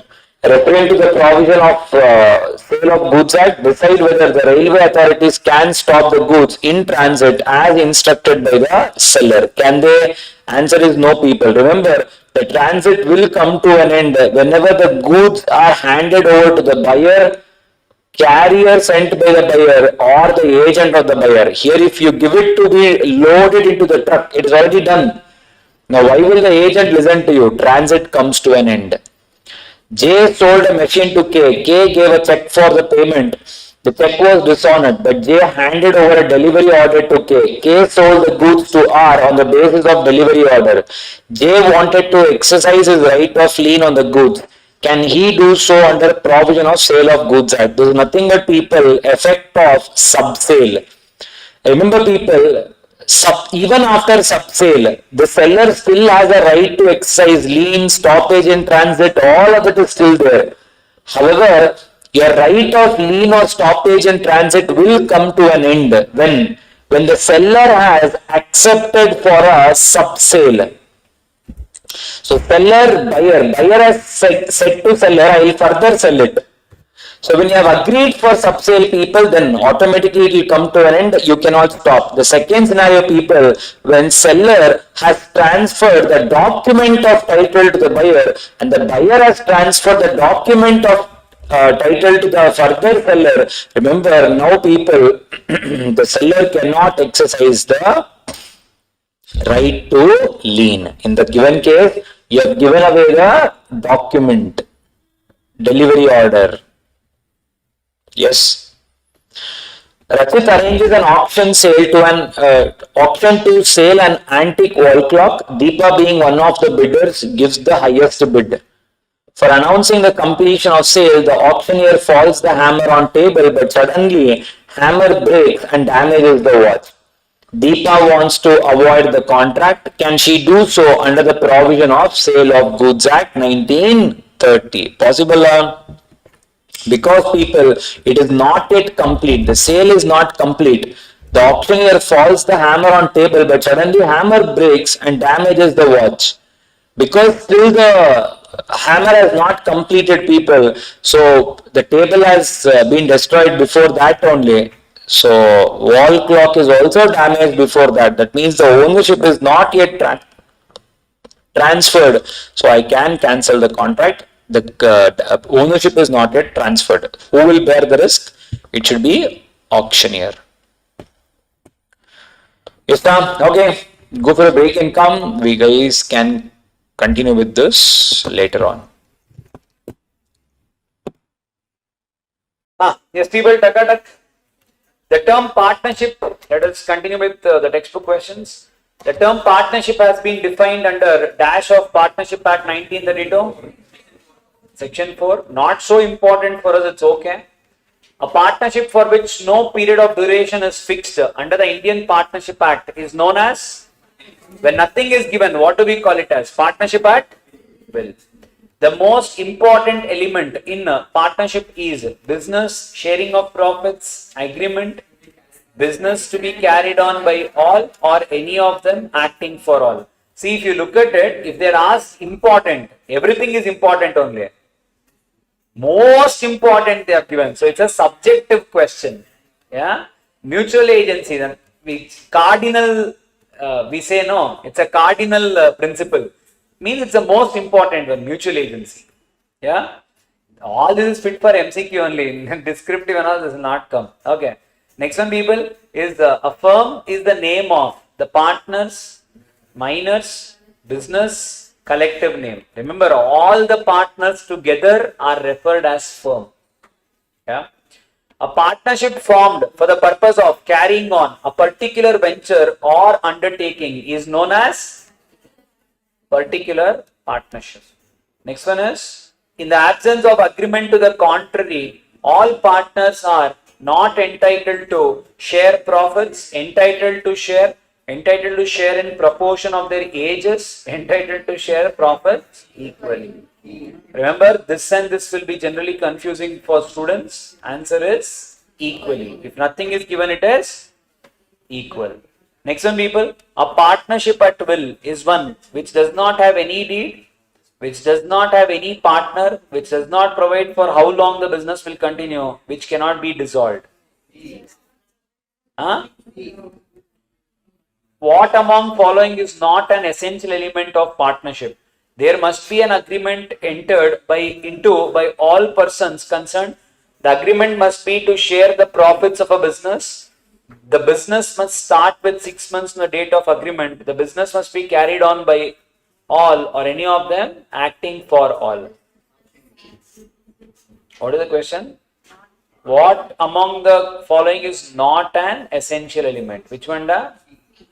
The partnership is a relationship which arises from operation of law, agreement, status, almighty. Huh? Agreement. Any idea which arises from operation of law and status? Huh? HUF. Which is not a characteristics of partnership firm? Perpetual succession. What? CG. Which is not a characteristic of a partnership firm? Perpetual succession, unlimited liability, mutual agency, sharing of profits of business. Which one?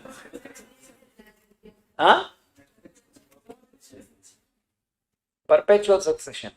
Select the odd one out of the available options for the entitlement of partners in profits only. Odd one out. He is entitled to share the profits only. He is liable for the losses of the firm. He is not liable for the losses of the firm. He is liable to the third parties for acts of the profits only. What is the odd one out? Select the odd one out of the available options for the entitlement of partners in profits only. So what describes partners in profits? In that, what is the odd one out? Liable for? Mr. Pavan is nominal partner in the correct Noda. He is not liable for losses and only only profits are one and the same, no? So Mr. Pavan is nominal partner in the partnership firm. So he is not entitled to share the profits. He is entitled to share, can take part, entitled. When partnership entered into for a fixed term is continued after the term, it will be treated as partnership at will. Mr. Samarth retires from partnership firm without giving public notice and his name continues to be used on letterheads of the firm. Mr. Samarth is dash in case of repayment of loan to creditors. Liable, not liable. The dormant partner of the firm is not required to give the notice, not liable to third parties, does not share profits and losses. Yesterday only we saw sleeping partner is not required to give a notice of retirement. Mr. XU and Mr. YU are partners in a partnership firm. Mr. XU introduced MU as his partner to ZU. MU remained silent. ZU, a trader believing MU as partner, supplied 50 laptops to the firm on credit. After expiry of credit period, ZU did not get amount of laptops sold to the partnership firm. ZU filed a suit against XU and MU for recovery of price. Does MU is liable for such purpose? Nothing but people. I need to clearly write section 28 says something called as this is a partnership by holding out or partnership by estoppel. So in the given case, when MU remained silent, when he was introduced as a partner, he created a partnership by holding out. So MU continues to remain liable. Hello.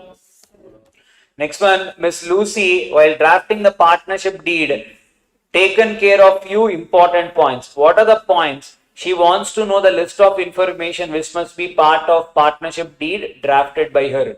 Also give list of information to be included in the partnership deed. Tell me what and all should be there in the partnership deed. Name of the partner. See, they're telling you what.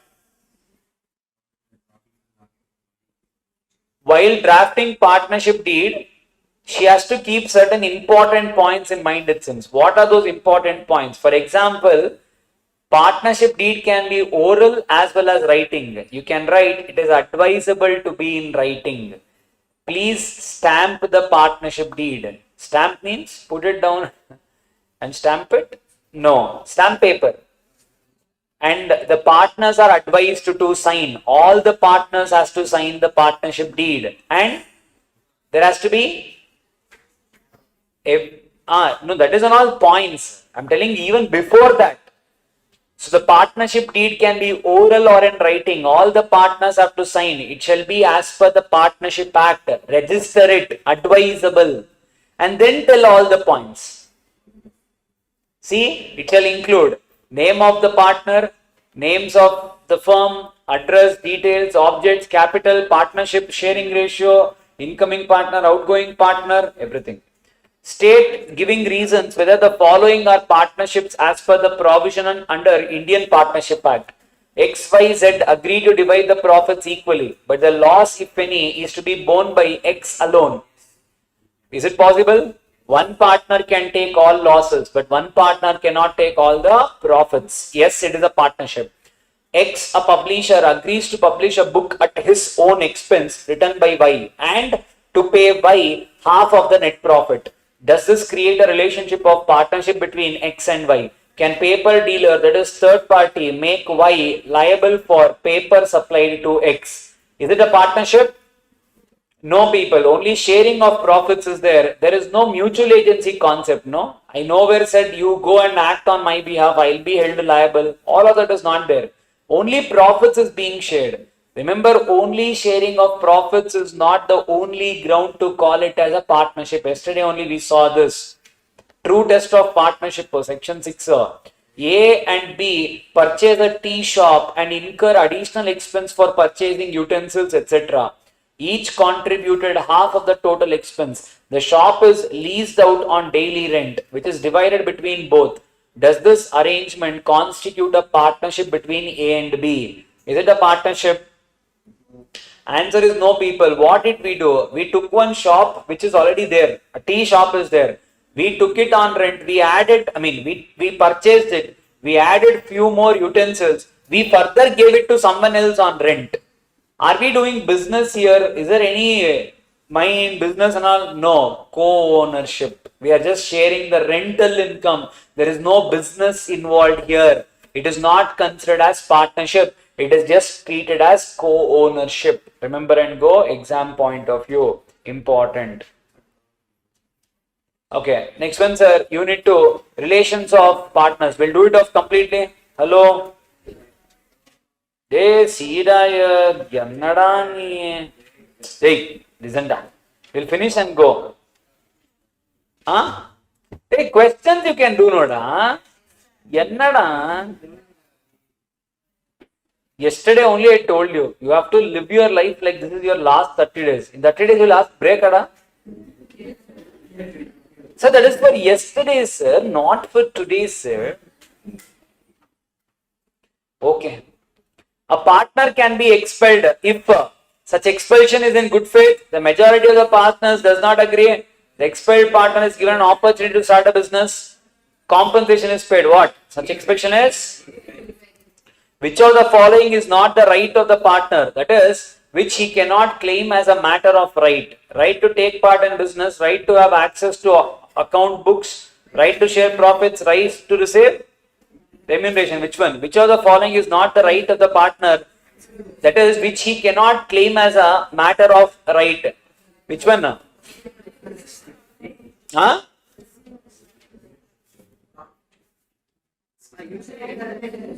Remuneration will not come to you by default. Either partnership deed has to provide or custom has to provide. Which of the following acts are not included in the implied authority of a partner? To buy or sell goods on accounts of the partners, to borrow money for the purpose of the firm, to enter into partnership on behalf of the firm, to engage a lawyer to defend actions against the firm. Which will not be considered? Huh? Which are not included. If you remember, I cannot enter into partnership firm on behalf of the firm. This is one topic which we did not do, I believe. What and all is not considered as implied authority. I cannot buy the property on behalf of the firm's name. I cannot sell the property of the firm. I cannot, enter into a compromise in any case. I cannot give up the case against the firm. All these cannot be done. I cannot open a bank account in the name of the partner. These and all, they would have given you a big list. In that you can see, I cannot enter into a partnership on behalf of the firm. Not allowed. Okay, next one, people. Fourth one. To reconstitution of the firm takes place in the case of admission, retirement, expulsion, all of the above. A new partner can be admitted in the firm with the consent of a partner may be expelled from the firm on fulfillment of the conditions that the expulsion power is exercised as given by express contract, majority, in absolute good faith, all of the above. What? A minor is a partner representative entitled to carry on the business of the firm, entitled to benefits of the firm. If a partner commits fraud in the conduct of the business of the firm, he shall indemnify the firm for any loss caused to it by his fraud. He is not liable to the firm. He is liable to the partners. He is liable to the third parties. Fraud, you have to indemnify. Yesterday only I told you. Ninth one, partners are bound to carry on the business of the firm to the greatest common advantage for the welfare of society, earn personal profits. The liability of a minor partner is limited to the extent of his share, his personal assets, his share in the firm as well as his personal assets. He is not liable at all. Huh? Sia.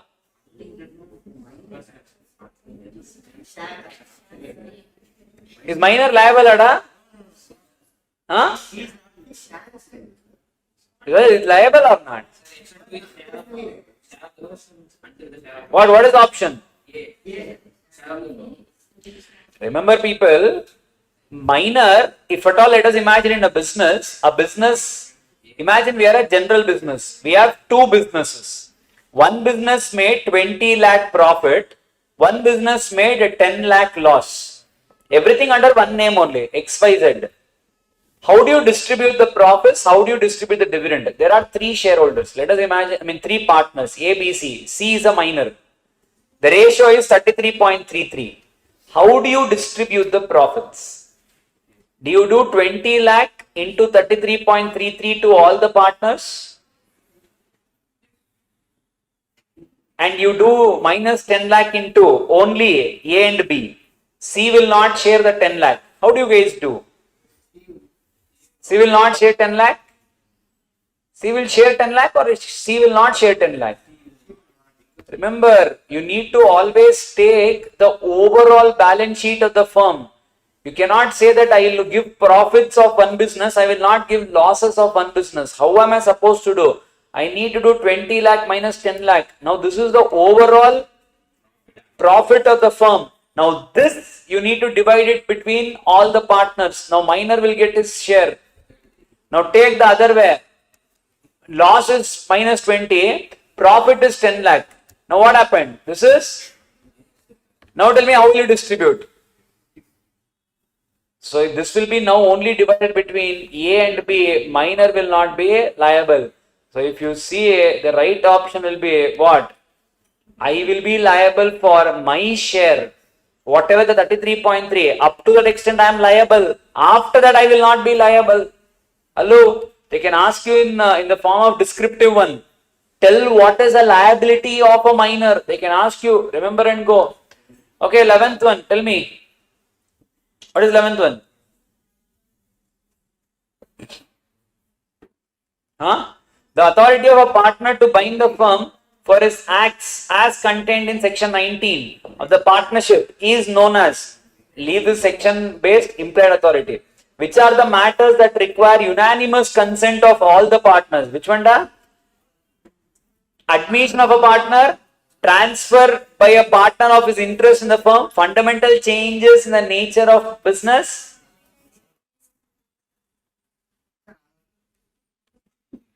Admission also everyone has to approve, no? For all of the above. For admitting a minor into the benefits of the partnership, which of the following is required? Consent of minor's guardian, consent of registrar of firms, consent of all the partners of the firm, all the above. What is that? Consent of all the partners. More relevant one. Registrar of firms is irrelevant. If that was not there, you would have taken up all of the above. Registrar is not, because registration only is not required. Why do you need his approval and all? The implied authority of a partner of the firm does empower him to. Implied authority, what I can do they are asking you, not about what they cannot do. Huh? See, immovable property I cannot, partnership I cannot, bank account I cannot, this I can. In case of transfer of share in a partnership firm by one partner to any third party, gives such third party entitlement to interfere, to require accounts, to receive the share of profits, to receive the share of profits of transferring partner, whether or not agreed by the partners. What are these people? In case of transfer of share in a partnership firm by one partner to any third party, the third party people, can he interfere? Can he require accounts? He can only take the share of profits. Whatever I give you, you can take. Can you come and question me? Can you come and challenge me? Nothing you can do. Correct? Okay. State the modes by which a partner may transfer his interest in the firm in favor of another person under Indian Partnership Act. What are the rights of such transfer? How and all I can transfer? They're telling you, I can sell it. See here. A person can transfer by sale, mortgage, or otherwise cannot enjoy the same rights and privileges as the original partner. That means what? I can sell it, or I need loan. I can go and pledge it and I can take loan. And if I don't repay the loan, what will happen? Then that person will take away the share of partnership. So he will become a partner. So he can become a partner in these two ways. What are the rights? Whatever we saw. You can share the profits. You can be entitled for the capital during winding up. Apart from that, you cannot interfere with the management of the company. You cannot require accounts. You cannot inspect accounts also. But from the day we decide to dissolve, from the day you decide to dissolve, from that day you will be entitled for the books of accounts. Next one. Whether a minor may be admitted in the business of a partnership firm. Explain the rights of a minor in the partnership firm. Yes, he can be admitted for the benefits. The rights people, he can get the share of the profits. Can he inspect the books of accounts? Can he sue the partners? Only at the time of when you are trying to sever your connection. Generally, now people, yesterday I was telling someone, sir, how do we, I always tell, you need to remember the keywords. How do I know what is the keywords? I clearly wrote, now I'm telling you, you have the right to sue, you have the right to books of accounts, you have a right to share profits. If they do not give you, you can file a case. When at the time of severing your contract with the partnership firm, this severing is there, no. Now this is my keyword. If this is not there, you build one entire book, people. It will not even give you 1 mark. So put effort not to mug up this sentence, to mug up this word. So when you see, when this minor thing comes into your mind, that word should come into your mind. Getting the point? On attaining majority, 6 months. I can either elect her or I can reject her. Measures XYZ and associates, a partnership firm with XYZ as senior partners were engaged in the business of carpet manufacturing and exporting to foreign countries. On 25th August, they inducted Mr. G, an expert in the field of carpet manufacturing, as their partner. On 10th Jan, Mr. G was blamed for unauthorized activities and thus expelled from the partnership by united approval of rest of the partners. Examine whether action by the partners was justified or not. What should have the factors to be kept in mind prior expulsion of a partner? What all I need to keep in mind? Is expulsion right? Why? 2 things I will say. He has done unauthorized activities. That means I have removed him in the good faith, in the interest of the partnership. Second one, people, it is a united approval. Now I'm telling, for the partnership expulsion to be valid, the power should be there in the partnership deed. All the majority of the partners have to approve. All Allah, majority have to approve. And the third thing is, it should be in the interest of the partnership firm. If not, such expulsion will be considered as void. A, B and C are partners in a firm. As per the terms of partnership deed, A is entitled to 20% of the partnership property and profits. A retires from the firm and dies after 15 days. B and C continue the business of the firm without settling the accounts.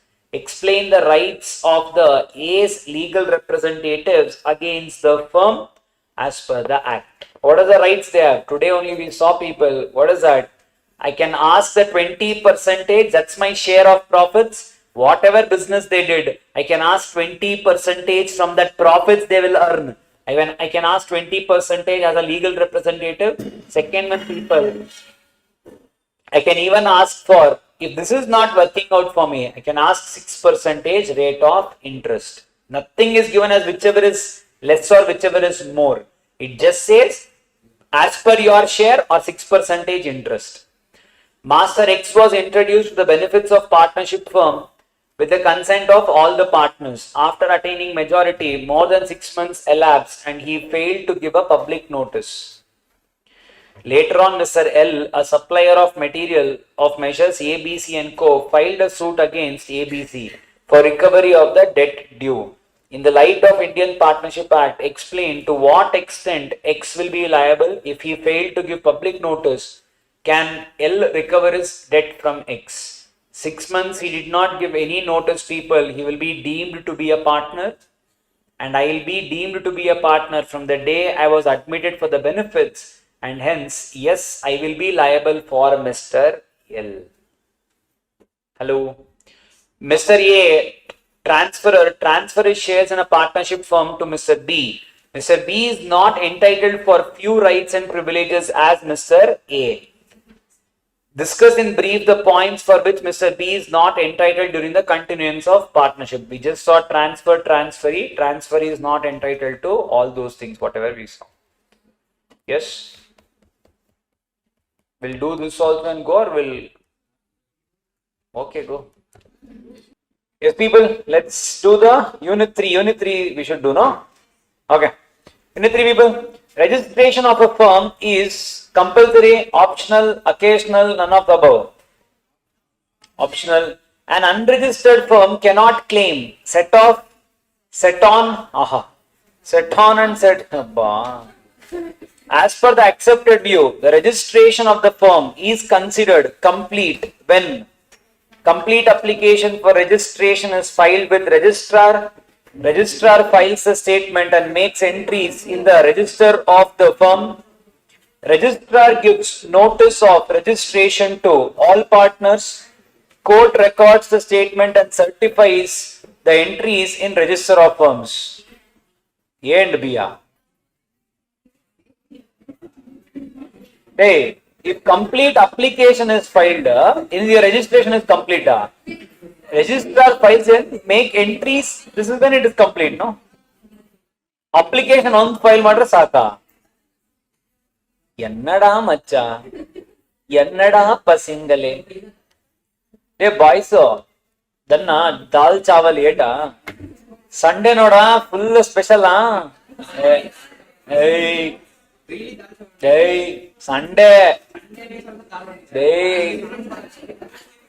I know da.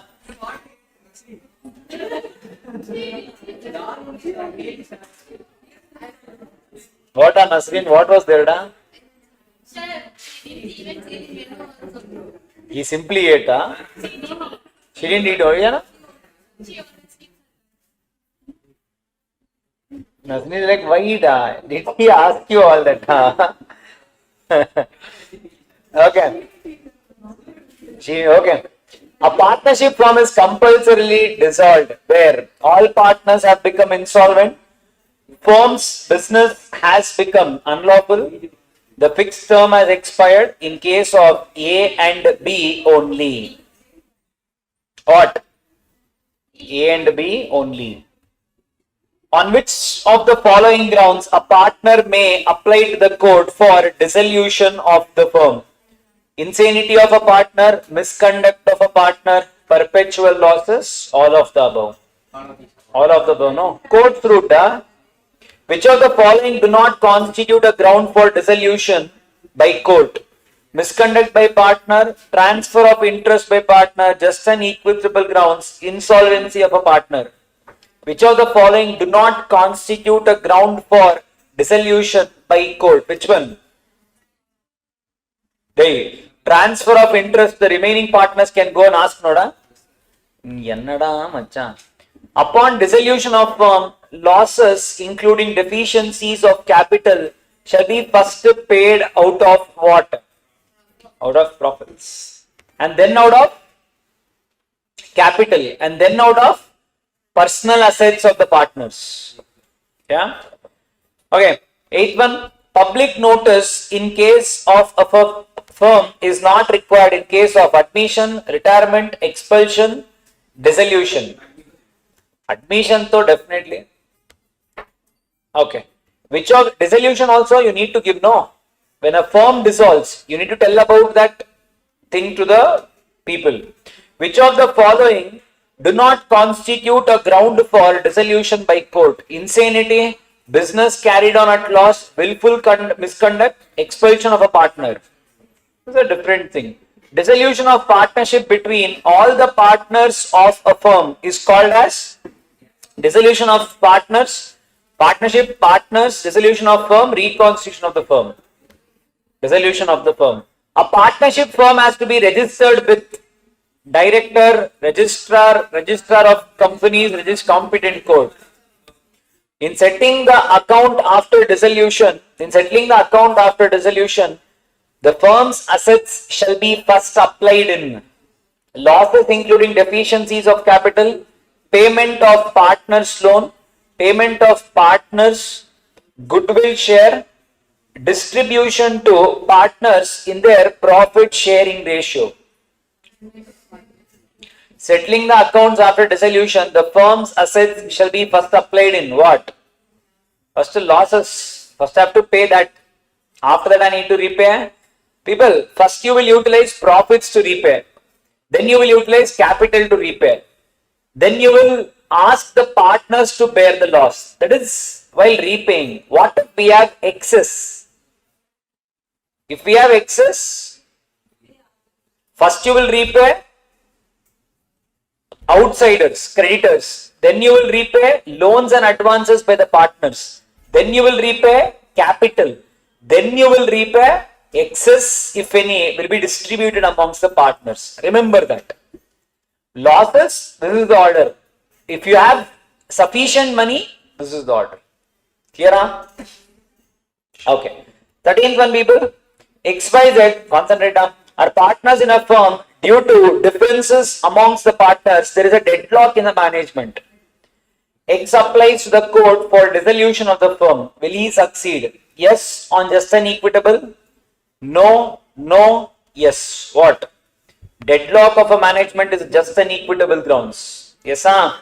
14th one, they concentrate. A firm is compulsorily dissolved on the death of a partner, adjudication of a partner, as an insolvent, expiry of a fixed period for which the firm was constituted, business of the firm became illegal due to happening of an event.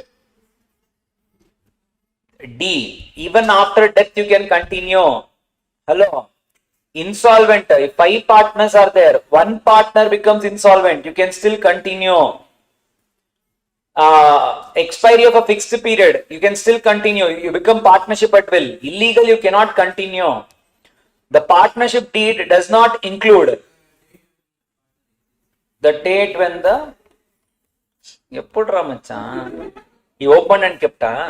Mr. A, partner of ABC Associates, give notice in writing to all the other partners, that is Mr. B and Mr. C, of his intention to dissolve the firm on 1st September 2020. Such notice was dated on 30th August 2020. In the given case, the firm stands dissolved with effect from. We saw this also. What is the effective date of dissolution?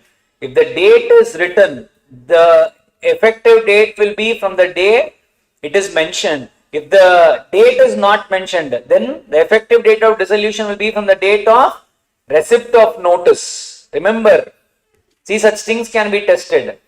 Correct? Huh? Okay. Next one. A firm may be dissolved with the consent of. Here, what is the scenario? 1st September. Because it is clearly written, no, date is mentioned. A firm may be dissolved with the consent of all the partners or in accordance with the contract between the partners. Such dissolution is known as dissolution by contract, dissolution by agreement, dissolution by will, dissolution of partnership.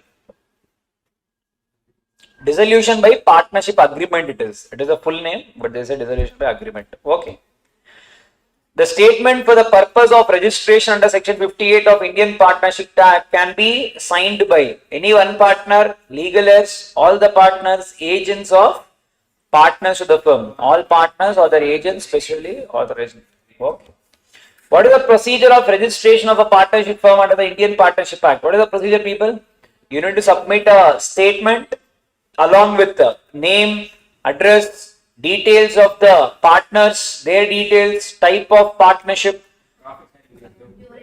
all that, duration, everything. Along with that, if it is delay, along with a delay of 100 rupees per year, have to submit it to the registrar. Registrar, if it is satisfied, will make the entry in the register of firms and issue a certificate of registration. Remember, I hope this is, I don't think I told you this when we are doing. The partnership should not carry these words in its name. What are the words? It cannot have the word emperor, king, royal, all those things should not be there. Common doubts asked by the students is, sir, king, Fisher is there, no. Royal Enfield is there, no. Yeah, sir, then how is that all possible? Remember, I am telling you, they listen. I am telling you people here, as per Indian Partnership Act, it is not possible. Royal Enfield is not a partnership. Kingfisher is not a partnership. They are all companies. I am telling you, as per partnership, it is not possible. And second thing, king is different, Kingfisher is different. King is not allowed. Kingfisher is a... Thanks, Macha, you said bird. I thought you'll say beer. Nice. Yes, Kingfisher is a bird. Yeah? He's selling bird. Hey. Yes, Sam. So Kingfisher is a bird. King alone is restricted. You don't combine. Getting the point? Yeah. So under Partnership Act, it is not allowed. First of all, Kingfisher is a company. Companies Act will apply. So there are differences. Under partnership, you are not supposed to use these words. Now you can also say, sir, I know partnerships which use these words also. I know. Remember, it is still possible after taking the approval of the government. Take the approval. If you take it, people, then yes. Nakul is like, Yapudra Macha Siddharth, how do you know all this? Siddharth replied, hey, I just saw. See, minute information will know. Yes. When does dissolution of partnership firm takes place under the provision of Indian Partnership Act? Explain. When does dissolution take place, people? It can happen, people, voluntary as well as by court. Voluntary is all of those things where you become insolvent or together. Voluntary, you guys go and accept. Everyone becomes insolvent. Everyone but one becomes insolvent on happening of certain contingencies. That is voluntary. Mandatory, when you become permanently disabled or a person becomes unsound mind or misconduct, continuous loss, perpetual losses, so just an equitable, write down all that. Indian Partnership Act does not make the registration of firms compulsory, nor does it impose any penalty for non-registration. In the light of the given statement, discuss the consequence of non-registration of partnership. What is the consequence? What is the consequence? We cannot file a case. They can file a case. People, we cannot file a civil case. That means what? Let us imagine someone did a criminal offense to us. We can file a case. Civil suits cannot be filed. Criminal cases, whether you are registered or not, that is not a ground for, restricting you from filing a case. Remember, civil cases cannot be filed. Criminal cases can be filed. Allu. Okay, you cannot claim set off. Okay, and 100 rupees. Okay, and outsiders can file a case on you, and you cannot file a case on the firm, but partners can file a case for dissolution, for settlement of assets. All that is allowed. That's all. Okay. Next one, LLP. Takatak will do off. MCA enforce the LLP Act with effect from. Huh? When? 31st March 2009. Yes. Whether partnership law applies to the LLP?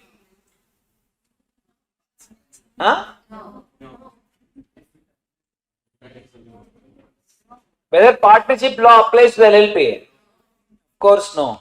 State which of the statement is correct under LLP Act 2008. All partners have unlimited liability. All partners have limited liability. Limited liability. Which of the following cannot be converted into LLP? Partnership private. The approved name of LLP shall be valid for a period of dash from the date of approval. Name of LLP shall be ended by or LLP. Which one of the following statements about LLP is incorrect? An LLP has a separate legal personality from that of its members. The liability of each partner in LLP is limited. Members of LLP are taxed as partners. A listed company can convert to LLP. For the purpose of LLP, resident in India means what? Allah. Where is it? Yes. Bah, so easy, huh? Okay, examine the concept of LLP. Mixie, put to company and it is only called as what, people? Mocktail. Hey, LLP da. Yes, so people, whenever there are any good advantages, disadvantages, understood? Yes or no? So basically which enjoys separate legal entity, perpetual succession, limited liability, separate from its members. It enjoys a body corporate, it can hold properties in its name, it can sue, it can be sued, it can have common sale. Write down everything you write down. Enumerate the various characteristics of LLP. Yes, Adida. What? Write down. LLP and body corporate, perpetual success, separately foreign LLP. Understood? See this. They have written something foreign. We don't even know what. Just like your answer. They have written just foreign. You complete. Who cares what? Foreigners can be partners. Foreign LLP can also be there. Remember, a LLP incorporate outside India, if it has a place of business in India and carries on business activity in India, you will call it as a foreign LLP, just like a foreign company. What do you mean by designated partners? Whether it is mandatory to appoint designated partners. What is a designated partner? The people who are appointed for the purpose of taking care of legal compliances as appointed under Section 7 of LLP Act. They are called as what people? Designated partners. Every LLP should have mandatorily at least two, one of whom shall be resident in India. 120 days during the financial year. What are the effects of registration of LLP? You will become a body corporate, you can sue, you can be sued, you can hold properties in your name, you will be considered a body corporate. LLP is an alternative corporate business form that gives the benefits of flexibility. No, it is an alternate corporate business form that gives benefits of company and flexibility of partnership. You explain what you will write, right? That only. But benefits are taken, advantages are taken, disadvantages are eliminated. Explain the essential elements to incorporate a LLP. Tell the essential elements it seems. Hello, what are the essential elements of? Two parties coming together and entering into day. Minimum should be two partners performing a active.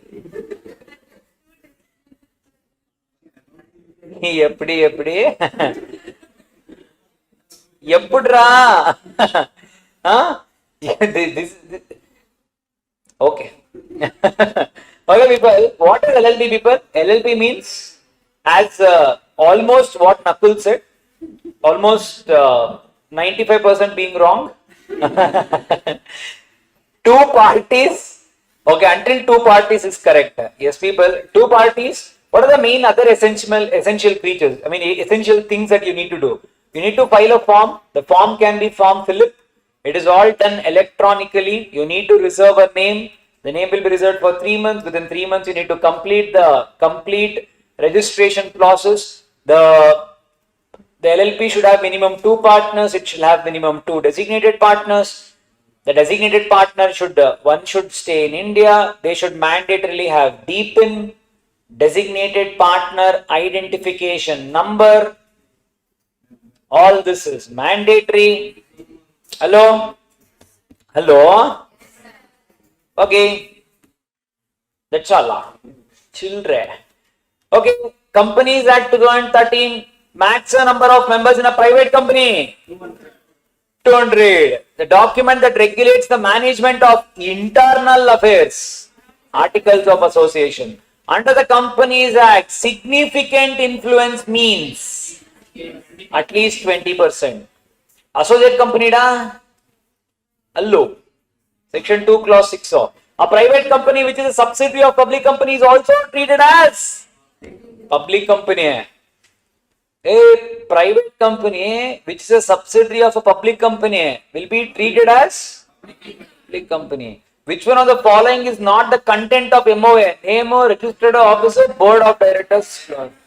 An act which is said to be ultra vires of a company when it is beyond the powers of the company directors. Yeah, nada questions. Turkan rule is related to doctrine of ultra vires, constructive notice, indoor management. The bank case I explained you. The minimum number of members in a private company and public company are 2 and 7.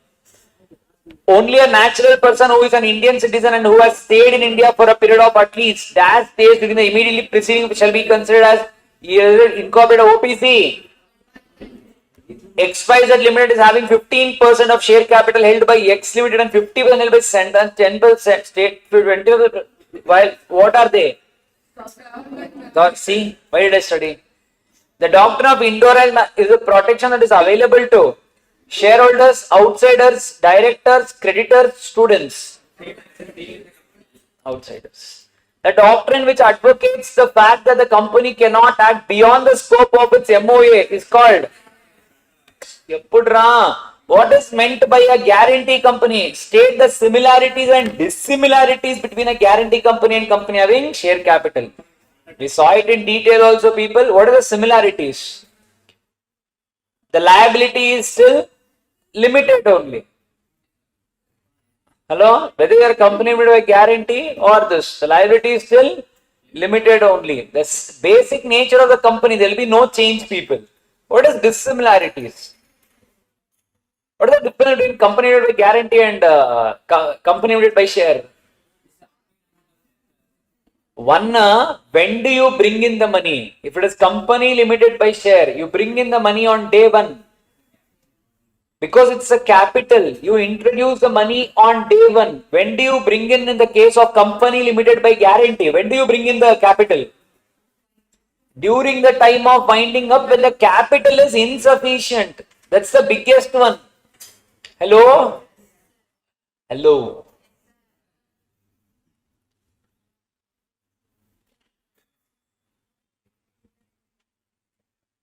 Okay. Can a non-profit organization be registered as a company under Companies Act? If so, what procedure does it have to adopt? Yes, people, possible. Section 8. Section 8 company, nothing but you should be registered for the purpose of promoting the object of charity, commerce, education, sports, art, culture, etc. Okay. And you need to apply for special license from central government. Central government will allot you a special license and only then people you can enjoy all the privileges of Section 8 company. So once the license is revoked, what will happen to that asset, sir? That's what. You can either wind up, you can convert, or you can amalgamate with any other Section 8 company. Once it is filed, Sir, let us imagine Section 8 company is winding up. Whatever is the money that is there with Section 8 company, what will happen to that money? That money will be first utilized to pay all the liabilities. Excess, if any, that money will be taken by central government. There is a fund that is created. That fund is called as Insolvency and Bankruptcy Fund. To that fund, you need to transfer all the money. Yes, sir. And what else, sir? A Section 8 company need not use the word limited or private limited in its name. That's all. It does not, it prohibits declaration of dividend to the members. Excess, if any, whatever is the profits earned, you're supposed to use it only for the purpose of promoting its objects. if they have any other assets or liabilities. Sell it, transfer the money to insolvency and bankruptcy fund. Let us imagine it makes lot of difference. Instead of selling it, if I'm able to preserve it, you can rather, instead of binding up and selling it, amalgamate with any other Section 8 company. It will be a use of someone else. Both are allowed in law. Amalgamation is also allowed, or transfer to central government fund is also allowed. Briefly explain the doctrine of ultra vires. What are the consequences of ultra vires acts of the company? What is ultra vires, people? Going beyond the object clause of the company, what is the consequence? People concentrate. Ennada Nakolji. This guy, you spoke and he's telling this guy. You tell I will not solve. Now, people, what does it say? Ultra vires people, consequence people, it does not create any contract between the company and the outsiders. Whoever entered into a contract will be personally held liable. And remember, ultra vires transaction of the company, even the majority of the shareholders cannot ratify the contract.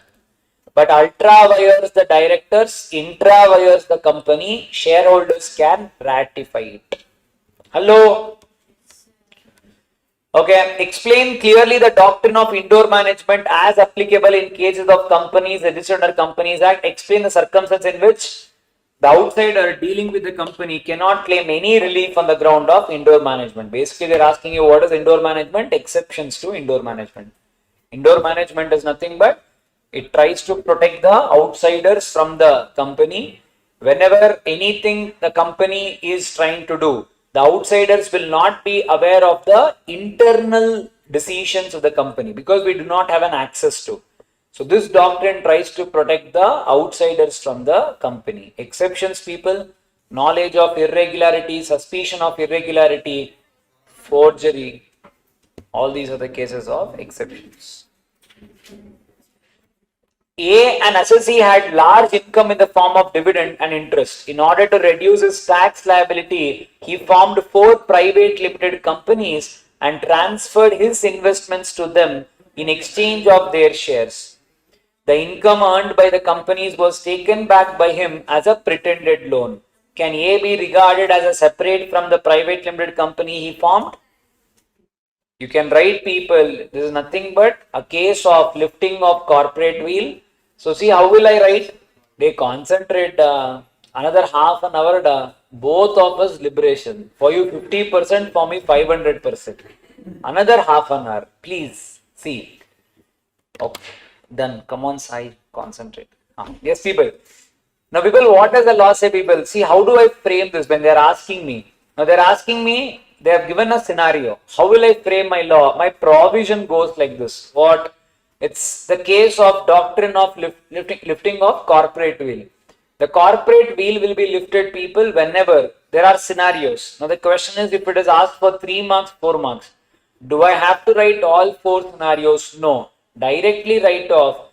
The judiciary enjoys the right to lift the corporate wheel in the case of when the company is used for the purpose of evasion of tax. When you guys tell me what do you mean by keywords, evasion of tax, it's there, you will get 1 mark. Who cares what you wrote before and after? Doctrine of lifting of corporate wheel, underline, you will get 1 mark. Always remember, every law answer will have two things, or I will say three things. Imagine like this. There is a heading, there is a subheading, there are keywords. You write only heading. Out of 4 marks, you will get 1 mark. If you write heading, subheading, you will get 2 marks. You write heading, subheading, keyword, you will get 4 marks. Most of us, 60% will get blocked here. Maximum will come here. Here though becoming very, very difficult. So I'll tell you what you mean by keyword in this scenario only. My heading, doctrine of lifting of corporate wheel. My subheading, evasion of tax. My another heading, keyword. This case is similar to Dinsha Manekji Petit. Done. I will get 4 marks. Hello?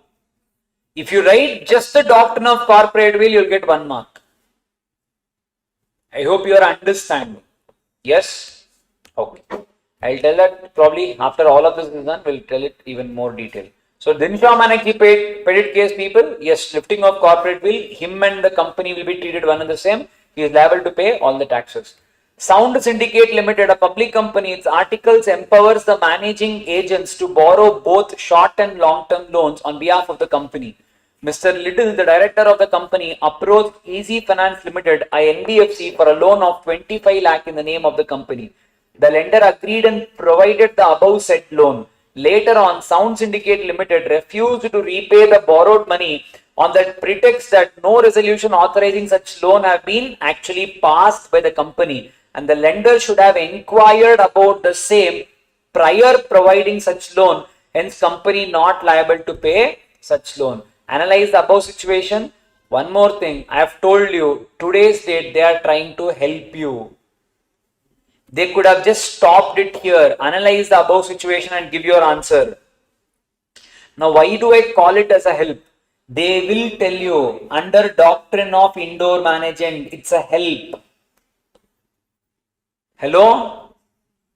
Second one, and examine whether the contention of Sound Syndicate is correct or not. Remember, answer to the point. Don't write something and all. They're asking correct or not. You either write correct or incorrect. And they're asking you whether the contention of Sound Syndicate is correct. They will be writing people.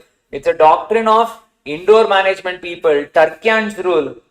Royal British Bank versus Turkian people. Indoor management. If at all it is not having the details in the articles of association, outsiders do not have any information about the things that happen inside the company. So we as outsiders people, we are not liable for the internal matters. Doctrine of indoor management, outsiders will be protected, and hence the contention of Sound Syndicate Limited is incorrect.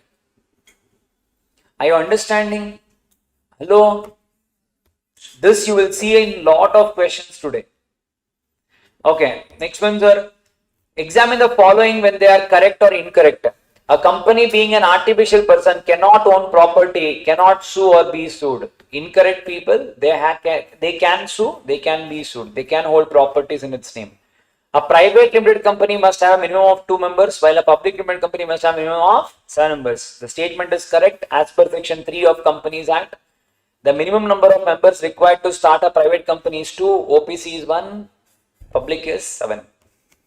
Mike Limited is incorporated in India, having liaison office at Singapore. Explain in detail the meaning of foreign company and analyze on whether Mike Limited would be called as foreign company as it established a liaison office at Singapore as per the provision of Companies Act. Is it a foreign company? No. Why? It is directly incorporated in India. It's an Indian company only, and it's not a foreign company. Google India example, whatever we saw. Yeah. So to be called as a foreign company, you should be incorporated outside India. You can have this liaison office in India, branch office in India. Then you will become a foreign company. Hello? ABC Limited has allotted equity shares with voting rights to XYZ Limited worth 15 crore during the financial year. After that, the paid up equity share capital of ABC Limited is 100 crore. Define the meaning of associate company and comment whether ABC Limited and XYZ Limited would be called as associate company as per the provision of Companies Act. Associate company is a company in which other company holds significant influence, includes a joint venture. Significant influence means people, company which holds 20% of its total voting power or such control, but up to 50%. Correct? In this case, out of 100 crore, how much I am holding? 15 crore. Please show it in percentage, which amounts to 15%, which is less than 20%, and hence it will be termed as associate company. If you can go that extra step, they will also give you that extra mark. Remember. Hello? How you guys will write? No. Do whatever you want. No only is my answer. Understood? Okay, the last one, people. Negotiable instrument. Yes, people, last one. A negotiable instrument is an instrument which is freely transferable from one person to another person just by way of endorsement and delivery. But of course, depends upon type of instrument also. Yes, if it's a bearer instrument, just a delivery. If it's a order instrument, endorsement and delivery. An instrument which is vague and cannot be clearly identified either as bill or promissory note is called as ambiguous. As per negotiable instruments, negotiable instrument means how many parties are there in bill of exchange? On which of the followings, even not defined in Negotiable Instruments Act 1881, provisions of the act are applicable? Hundis, I just gave you hundi as an example, all of this. Yes, if you cannot find law anywhere else, Negotiable Instrument Act will apply. Which is not an essential characteristics of bill of exchange. It must be in writing, must contain an express promise to pay, instrument must be signed, it must be stamped. Out of this people, we can say B. But it has to have an express promise to pay. Yes or no? No, this is bill of exchange. Sorry, I thought negotiable instrument. Must have, that it becomes, this is a promissory note, no? Hello, my bad. Which is not an inland instrument. Sixth one, B. Which is not the essential characteristic of bill of exchange. B is the essential characteristic of promissory note, no? Correct? Hello? It is an promissory note is an unconditional undertaking. Bill of exchange is an unconditional order. I am not promising to pay. I am ordering you to pay. This will not come at all. Correct? Which is not an inland instrument. Inland instrument what? Drawn in India and payable in India, or drawee should reside in India. Whichever is the right answer. Promise are not made in India, okay. Payable in India, drawn upon a person resident in India, which is not. Then directly go to, okay, everything they have given made in India only. Hey, everything is looking same for me. Made in India, payable in India, drawn upon person resident, okay, outside India. Person made in India, payable outside India. Drawn upon person resident in India. See, this is inland only, correct? Made in India, payable in India. One condition at least satisfied. This is also inland. Promise is not made in India, payable outside India, but drawn upon a person resident in India. Inland only. Made in payable outside, drawn also outside. Hence,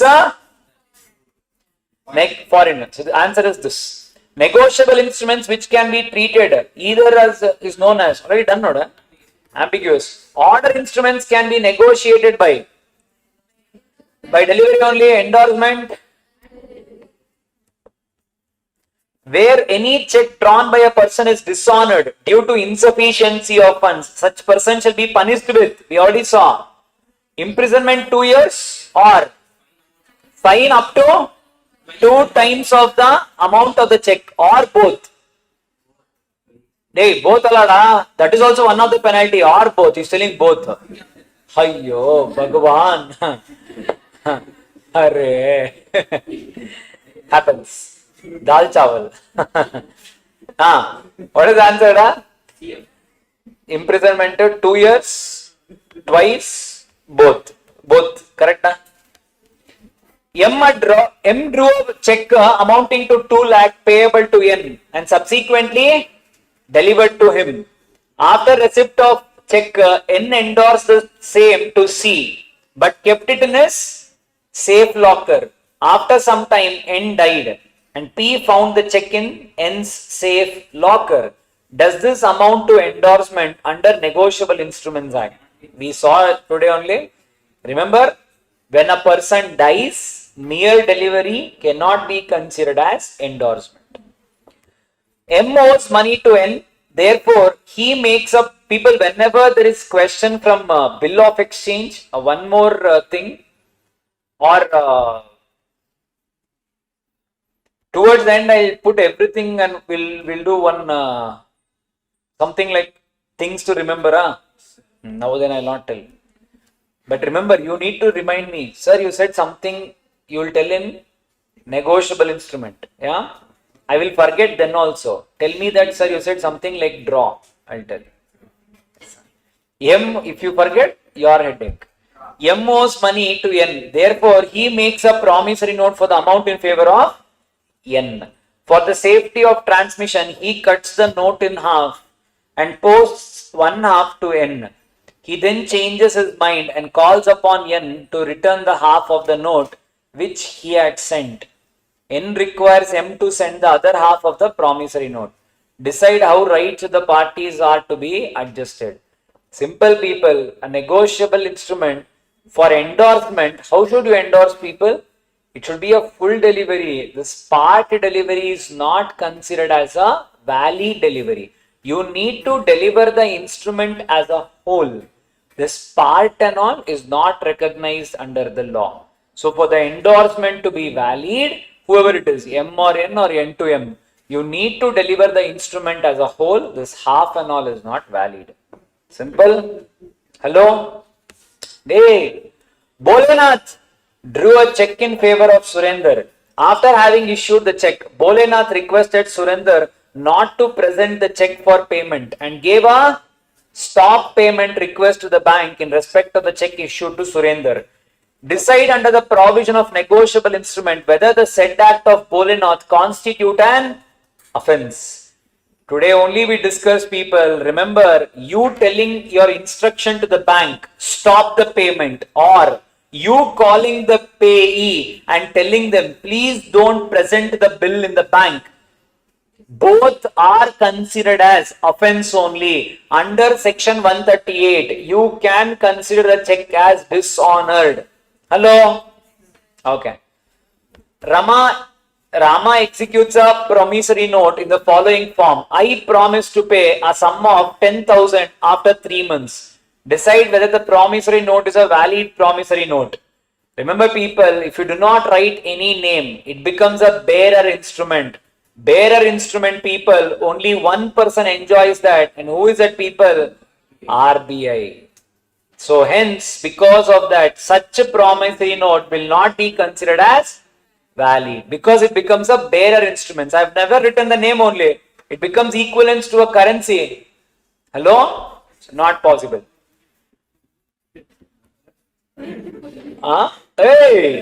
Hey, someone came. Nakul, you're famous, da? Nakul made promissory note in favor of Sahadev of 10,000 and delivered to him. Sahadev endorsed the promissory note in favor of Arjun, but delivered to Arjun's agent. Subsequently, Arjun's agent died and promissory note was found by Arjun in his agent's table drawer.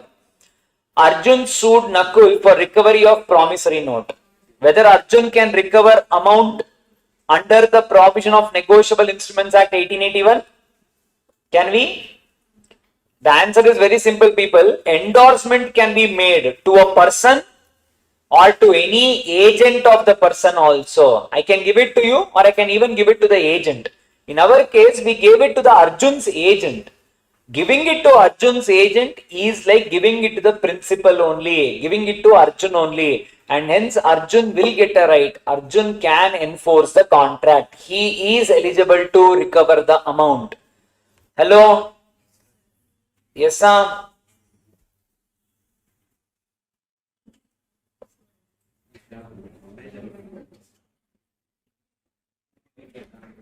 That's all. Done, huh? Yeah, you will also clap, right? Yes, I did it. Macha, I did it. You all should do it still.